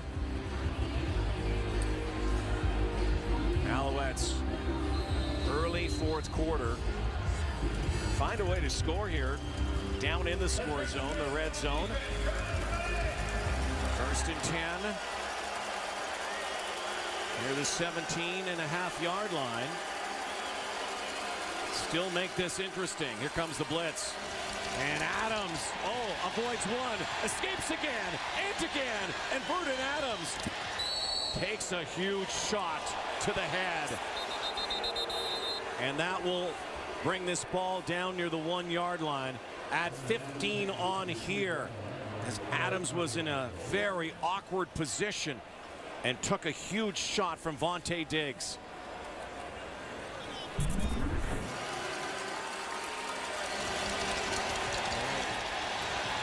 And everybody has been critical of the Simone Lawrence hit last night. Did he get him in the Zach helmet? Collaros. Maybe not. Maybe not. Adams. Yeah, I think the speed of this play, I think Diggs did a decent job of kind of going over top of him and limiting the contact. Adams, the only hit to the helmet was the helmet hitting the turf after he slipped. And so when you see that at live speed, it looked bad. But Adams kind of, it looked almost like he dropped his head back after the play. Yeah, here it is here in live speed. And Adams stretching back. Now they just showed this on the big screen, so get Vontae Diggs. Yeah, I think Diggs did a pretty good job of avoiding. I'll give him some credit for avoiding that hit. Still the penalty, takes it down to the 5-yard line. First and goal. Stand back, plows, scores, touchdown, Alouettes. Well, he's the man with the biggest play on the drive, fitting that he should score the touchdown. As the Alouettes, despite their offensive struggles, keep themselves in the ball game. Great response. With this drive, Vernon Adams at the helm. He and Williams stand back on the ground, doing most of the damage in the march downfield. Stand back brings the Owls back. Beatty the point after. Hey, stop playing with me. Make this a 10-point game, and oh boy, that was close. Two-possession ball game. Lots of time left. Al's still in, hanging in. Vernon Adams, stand back, couple of big runs, including a touchdown on Friday Night Football.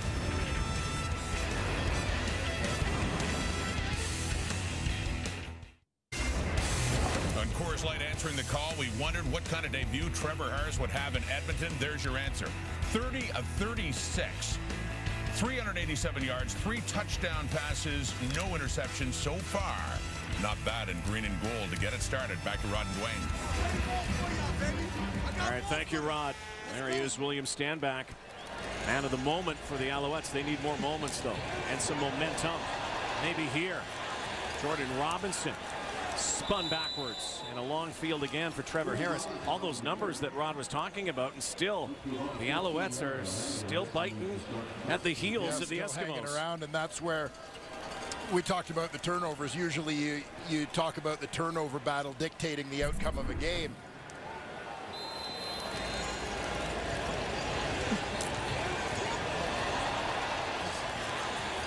Stanback watching on the tablet. There with running back coach Andre Beaulieu. So now Trevor Harris. But you know, usually those turnovers dictate the outcome of the game, but Edmonton's offense has been so productive, they've kind of overcome that, but you're seeing those turnovers keeping the score close. And maybe procedure, 40. Edmonton, number 64. 5-yard penalty, remains first down. This Alouette defense Timer, starting to gather a little steam too here. Well, this is a huge opportunity for the Alouette defense. If they can get a stop, you look at the field position, 1st and 15.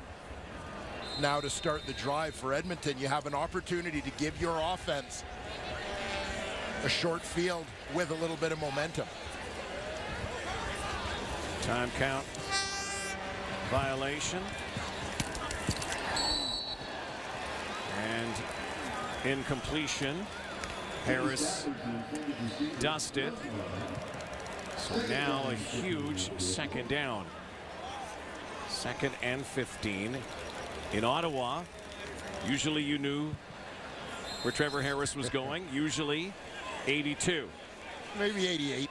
Or 88. But he's not here. He ain't here. Will it be 82? Kenny Stafford's been good tonight. Ricky Collins also. Let's see where he goes on 2nd down. Stepping up. And one hops it over to Vaughn Smith. And now the Eskimos have to kick from deep. 3rd down and 15, and the Alouettes have suddenly sprung to life. Trying to get a win for Kahari Jones in his first game as a new head coach.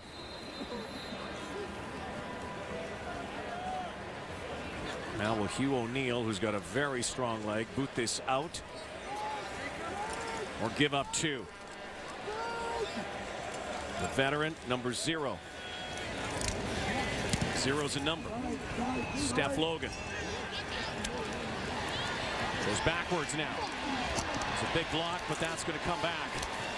Illegal block now, and Logan picks his way down the sideline and down inside the 20, but an illegal block way back near the 50. We'll bring that back. Vernon Adams trying to bring his team back in relief.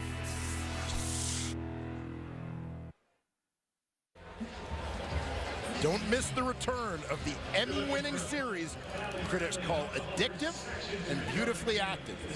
Big Little Lies, now streaming only on Crave. Subscribe now at crave.ca.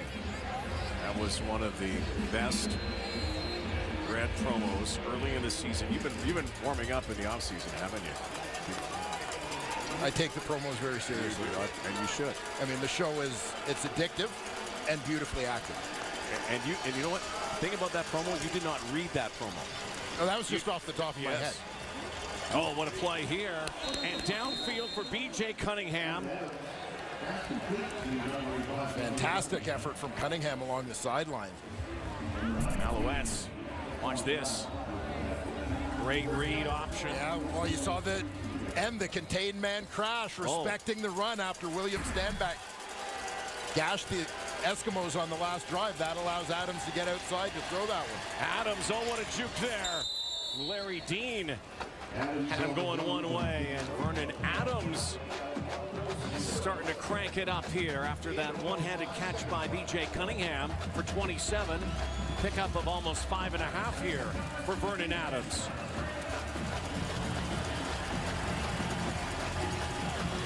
Suddenly it's the Eskimo defense that seems to be a little bit off balance. Well, Vernon Adams again been down this road before, and really, I'm sure, did not want to be the guy second in command. And here he goes again, throws on the roll, another good catch. And a first down for the Alouettes. And that's the first catch of the night from Eugene Lewis. An important one, moves it into the red zone. You see Vernon Adams using his legs, his mobility to extend the play as he's under pressure from Vontae Diggs. Juggling at hot potato. Oklahoma Sooner brings it in. Former most outstanding player back in 2001. Kahari Jones is quarterback of the Winnipeg Blue Bombers. Now a head coach in the Canadian Football League. His team down 10.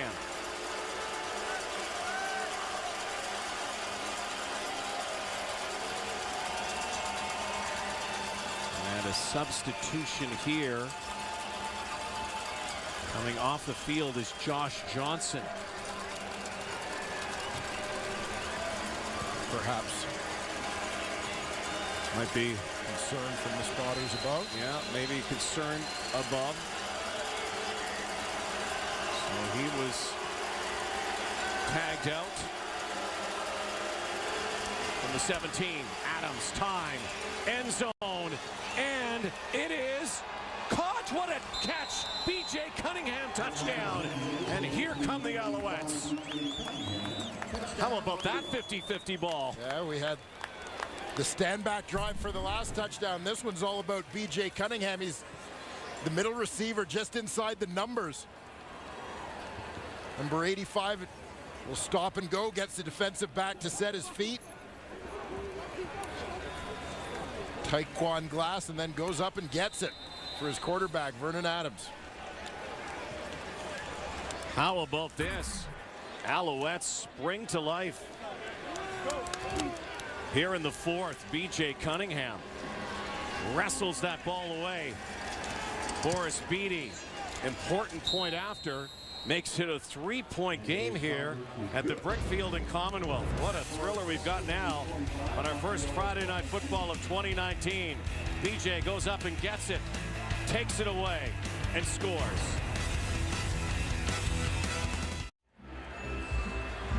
Well, Vernon Adams Jr. sharing the moment with B.J. Cunningham. A couple of big catches for Cunningham on that drive, most notably the touchdown catch. Right down the pipe to the veteran slot back. All right, look at Kahari Jones on the sideline. And Vernon Adams coming off the sideline, replacing Antonio Pipkin. And now the Eskimos are on their heels midway through the fourth. Jordan Robinson nowhere to go. So Kahari Jones, one of the things that he's talked about since taking over only a week ago is about his team playing with some fire, playing with some passion.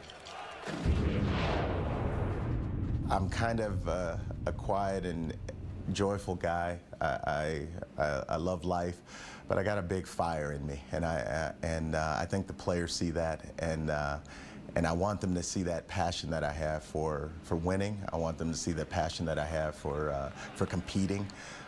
When I was out there, I loved taking people's hearts. I loved it. It was one of my favorite things is finding a DB or finding a corner or a free safety that I didn't think should be out there and going after it.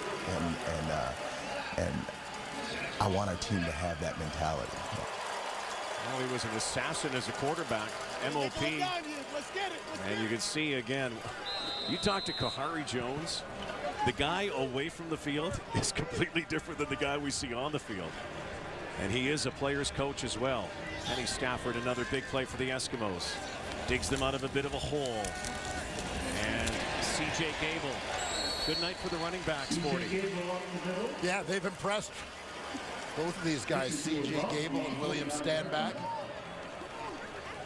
Guys with somewhat similar styles. You know, the complete package, combination of physical play with that knack for making people miss.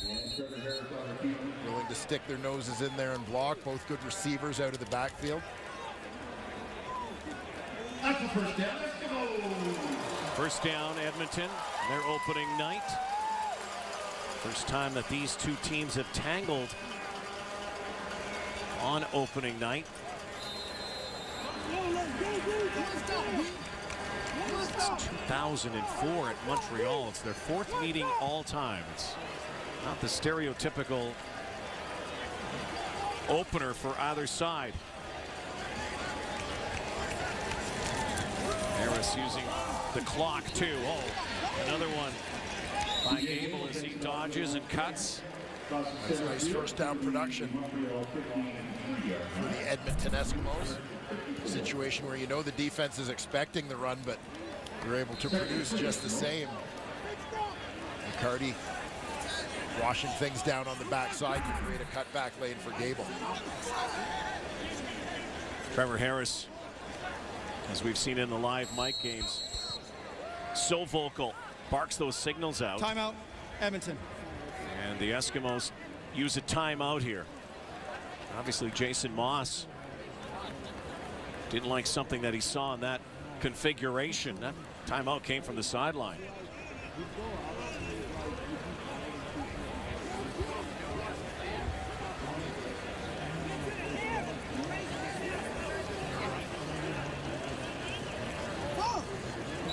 Harris, who comes from a football family, coaching family, his dad coached. It says that he'd like to coach someday. Kind of born a leader in many ways. And over 400 yards passing in his opener tonight, his debut with the Eskimos. And there's another first down, not passing that time, handing it off. So it's his fourth time that he's ever gone over 400 yards passing. Gable going over 100 yards in rushing. Productive night. Clock bleeds down to 5 minutes. The Eskimos have done a nice job on this possession of grabbing back momentum that they had lost. Here in the fourth quarter, a couple of scoring drives back-to-back for the Montreal Alouettes. But Eskimos have got things settled down, slowed down the pace. Ricky Collins had a big night wearing Mike Riley's old number, 13. His Eskimo first start. So second down, and this is a key down here at this stage of the game.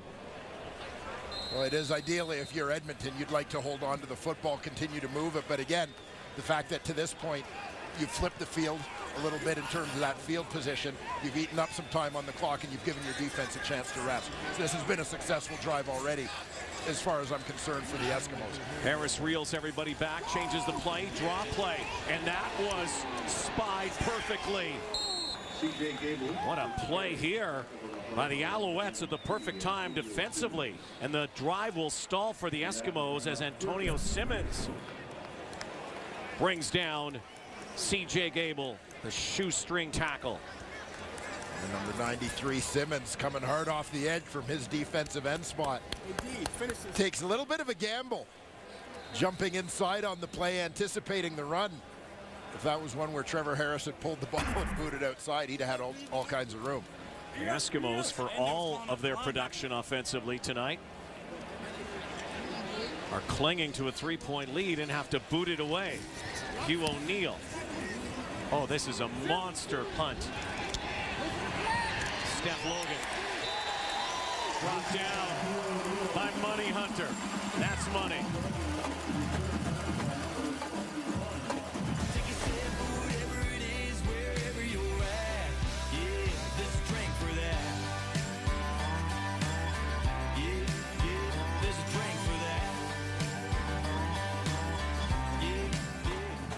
James Barker Band. Tom Cochran just came up to say hi to us. Montreal. Did. Icon, legend, played at halftime.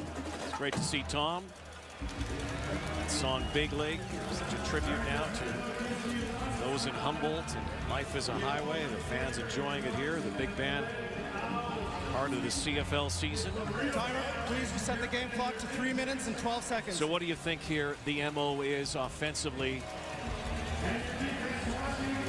Clock ticking down to the 3-minute warning. And you got a real shot here if you're Kahari Jones. Yeah, I think when you're Kahari Jones, I think the message to your young quarterbacks remains the same. As we know in the Canadian Football League, 3 minutes is a world of time. Yeah. And so you're not in a situation where you need to force the ball downfield, where you need the big play. And this has been a lot of his messaging to his quarterback.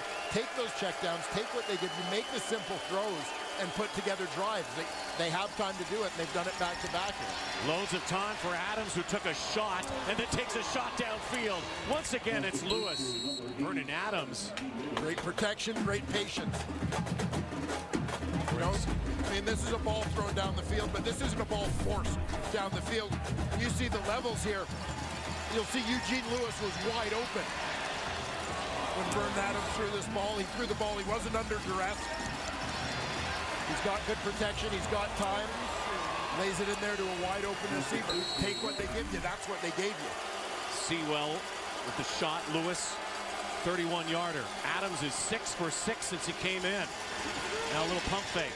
7 for 7. And William Standback sprung here. And suddenly very quiet at the Brickfield in Edmonton. Standback takes the ball down to the 45-yard line. Clock comes down to 2:38. Clock comes down to the 3-minute warning. And the Alouettes could shock the Eskimos, who had a big lead here in the second half. It's been narrowed down to 3. Well, Larry Dean did a great job recognizing that play, but maybe just a split second too late. Watch the Edmonton middle linebacker just to the left of the goalpost. He's coming through on the blitz, but he sees when Standback kind of bounces off him, he recognizes what's going on, but just Standback does a good job off of that, creating a little bit of separation as he spins off that block to slide away from Dean to escape and create a first down play. Standback has been a beast in the second half, and Adams has been sensational off the bench. This one up for grabs to no one in particular. It looked like the throw got away from Adams, but you know, it was in the air long enough that I think Lewis might have had time to get there, but it looked like he lost the ball I think for he a lost second. it in the lights. So now a key second down. If the Eskimos can hold here, that would bring out Boris Beatty. He's got a big leg. Has missed a field goal attempt already here tonight. Adams on second down, 7 of 8. Really good in relief here. Here comes the house. Adams slinging it up for grabs, and it should have been picked. Well, this is a terrific play by DeVere Posey. We've seen him with some big catches in this ball game, but this is an absolutely massive play because he reacts and becomes the defender. He sees the defender's got a clear shot to catch this football as Adams, under pressure, throws it up the middle. Watch Posey reach and swat. He's just trying to knock that ball free. As our friend Jack Armstrong would say, get that garbage out of here. And it's still basketball season somewhere. The day after, magical night for the Raptors. 2:18 to go. Beatty 0 for 1, missed from 34.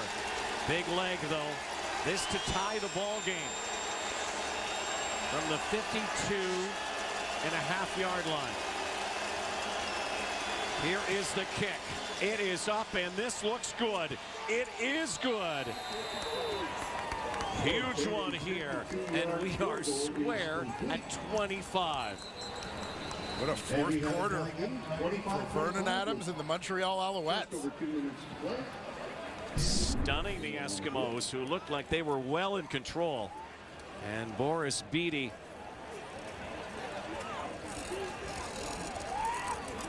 with his holder Matthew Schiltz and Antonio Pipkin supplying the support as well. Now a cheerleader on the sidelines.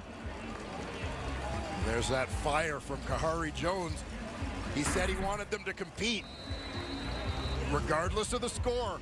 And a lot of people might have thought this football game was well on its way to being over early in the fourth quarter. But the Montreal Alouettes, as their coach implored them before the game, continued to compete. And we got ourselves a ball game. Yes, we do. Goes Kahari. The Alouettes have not beaten the Edmonton Eskimos in 6 years. An Eskimo 10-game win streak. The last Montreal win, October 6th, 2013. I know. You got it up. And it was here in northern Alberta. But it's not over yet. The Eskimos put the ball in the hands. Trevor Harris for a 2-minute offense. Looking for a return from Jordan Robinson. He might have a return here.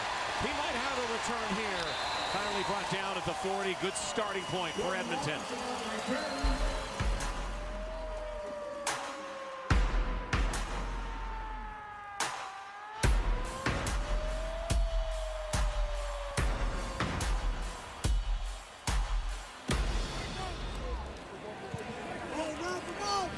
He's had a sparkling debut as an Eskimo.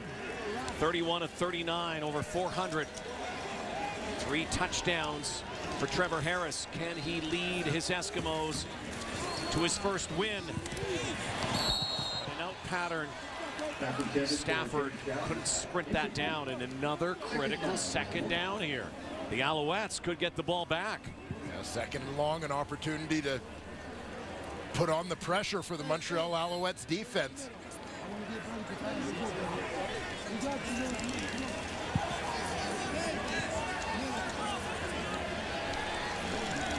2 and out would be massive here for the Owls defenses. It would give their offense time.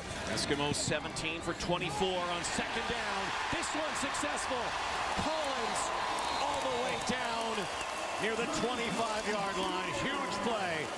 Ricky Collins Jr. 45-yard pass and run play to number 13. Yeah, and you look, as it feels like the noose is tightening for the Edmonton Eskimos. Trevor Harris steps up with all sorts of confidence and just throws a dart to Ricky Collins Jr. down the seam. Another guy who's been here before. Now a chance to really milk the clock a little bit too. 142. You don't have to take it to the end zone right away. Give the Alouettes a chance. This is what they'll do. Now C.J. Gable breaks through down inside the 5-yard line.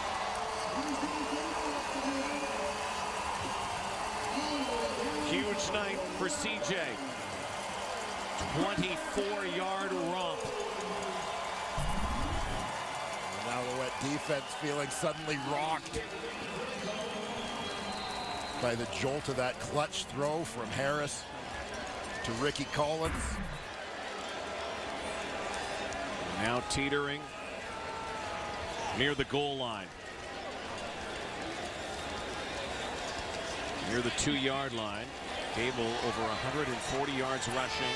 Eskimos look to score. They will. It was almost as if the Alouettes wanted them to score here right away so they could have more time on the clock. That was a wave the flag because now there's 1:07 to go. Point after upcoming, and then Vernon Adams, it's your turn. Try to hold serve. Well, you want to see a young quarterback tested under all sorts of circumstances. There's a big opportunity for Vernon Adams to see what he can do in the clutch. Not much resistance there as Taylor Loeffler gets into it with Harris. Deontay Evans, but kind of makes sense. You're going to score, you have to think. Maybe try to knock the ball away, but now it's up to the Owls.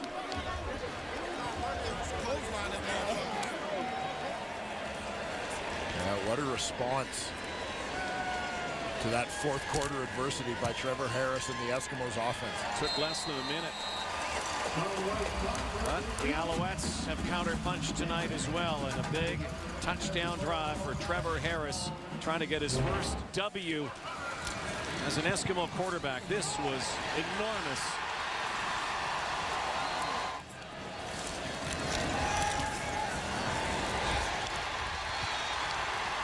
Doubly enormous. And then the capper, Harris's first touchdown, carrying the football as an Eskimo.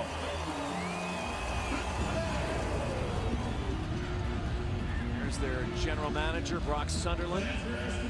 Boy, he had a busy winter, did he not? Well, Brock Sunderland, part of the whole Ottawa West movement here in Edmonton, formerly the assistant GM of the Red Blacks. Jason Moss, of course, the former offensive coordinator of the Red Blacks. You know, and so their familiarity with a number of those players who helped Ottawa become successful in recent years has led them to bring some of these guys to the Edmonton Eskimos and hope they can continue that success here. Logan. So Vernon Adams Jr., who did not start this game, but started the fire in the fourth quarter, in this second half here for the Alouettes, who were down and looked out almost, but they're not. They have a minute to go and they have to score a touchdown. They're down 17 at one point.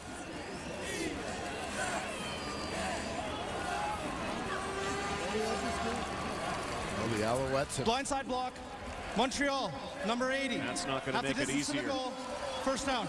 Long, long field. That one hurts. The Alouettes have answered the bell throughout this fourth quarter. One last chance to do so right here for Vernon Adams. Two teams that want to get the 2019 campaign off on the right note. Did not make the playoffs last year.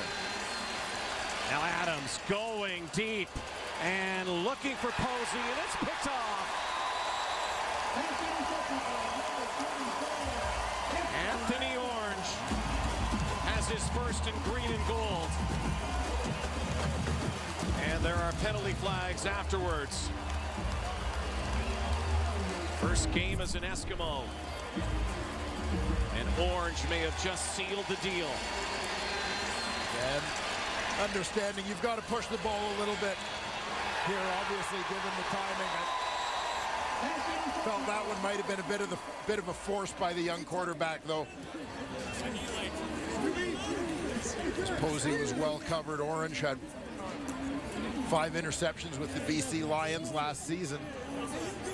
West Division All-Star. Unnecessary roughness penalties on Montreal, number 5. We'll go up 30 yards, first down. Well, Ari Jones will not like that.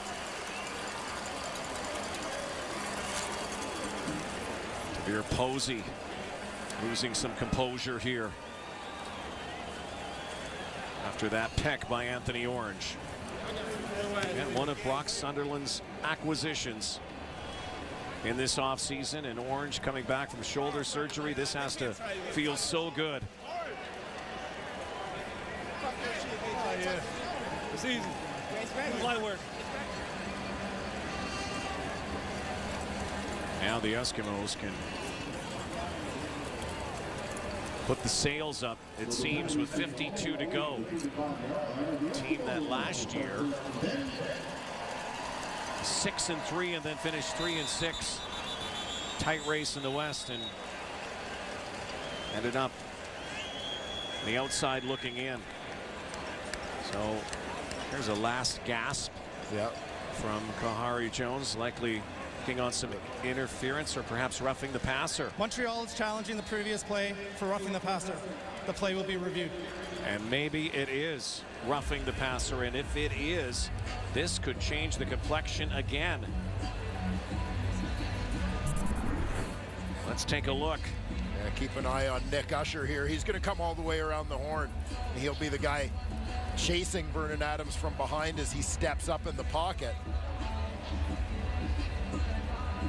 What do you think? You know, I'm not sold. To me, no. Usher has kind of launched himself into the tackle before the ball is out of Adams' hand. I mean, we've seen it called before. Yeah, you can make an argument that he sees the ball go and continues with the tackle, but not sure that this. Yeah, like you can see him starting to lunge into that tackle. And even Vernon Adams is even concerned about that tackle. He's looking downfield. Usher, the crusher. Let's see if this after review will hold. The ruling on the field stands. First down, Edmonton. Likely game over here now with 52 to go. The Eskimos need to put up their first win of 2019.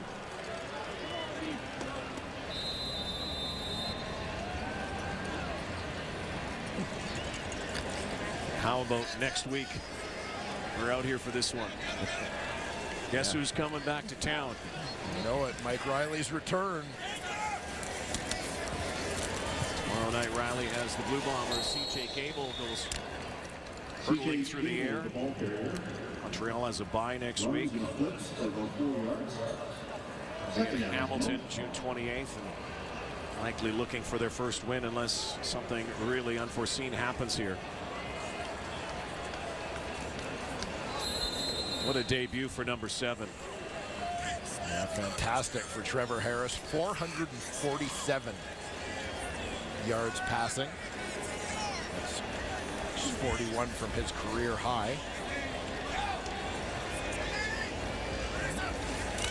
Won't be throwing it here. Gable. And carries a pile. Wow, and he got some help from his offensive line. The mighty Convoy rocks through the night. Yeah, you usually like for those guys to be pushing from in front of you, but at this stage of the game, you'll take that boost from either side. You see a little of the piggyback blocks. This will put the W in the column. Final play coming up. Now, the last time Trevor Harris played on this field was the Grey Cup game, and he lost, and he wore red and black. And in the offseason, he went west, came to Edmonton under Jason Moss, and in his first game as an Eskimo, put up gigantic numbers. Had to hang on in the fourth, though, and he is our Nissan Titan player of the game. Spoiler alert, Rod Black. Do you think you were spoiling anything? Who else was getting it, man? 447 yards through the air. Who else was 3 touchdown passes. A tremendous debut. I don't know if anybody's saying Mike who, but Trevor Harris definitely made his own mark here in Edmonton in his first game for the green and gold.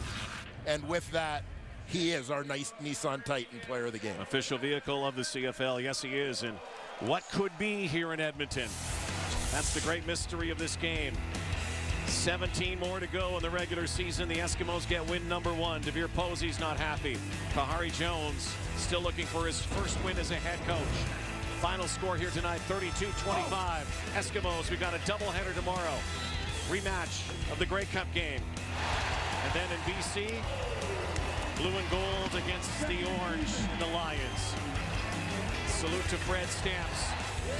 And how about C.J. Gable wearing that number? Good night, everybody. Here's Sports Center.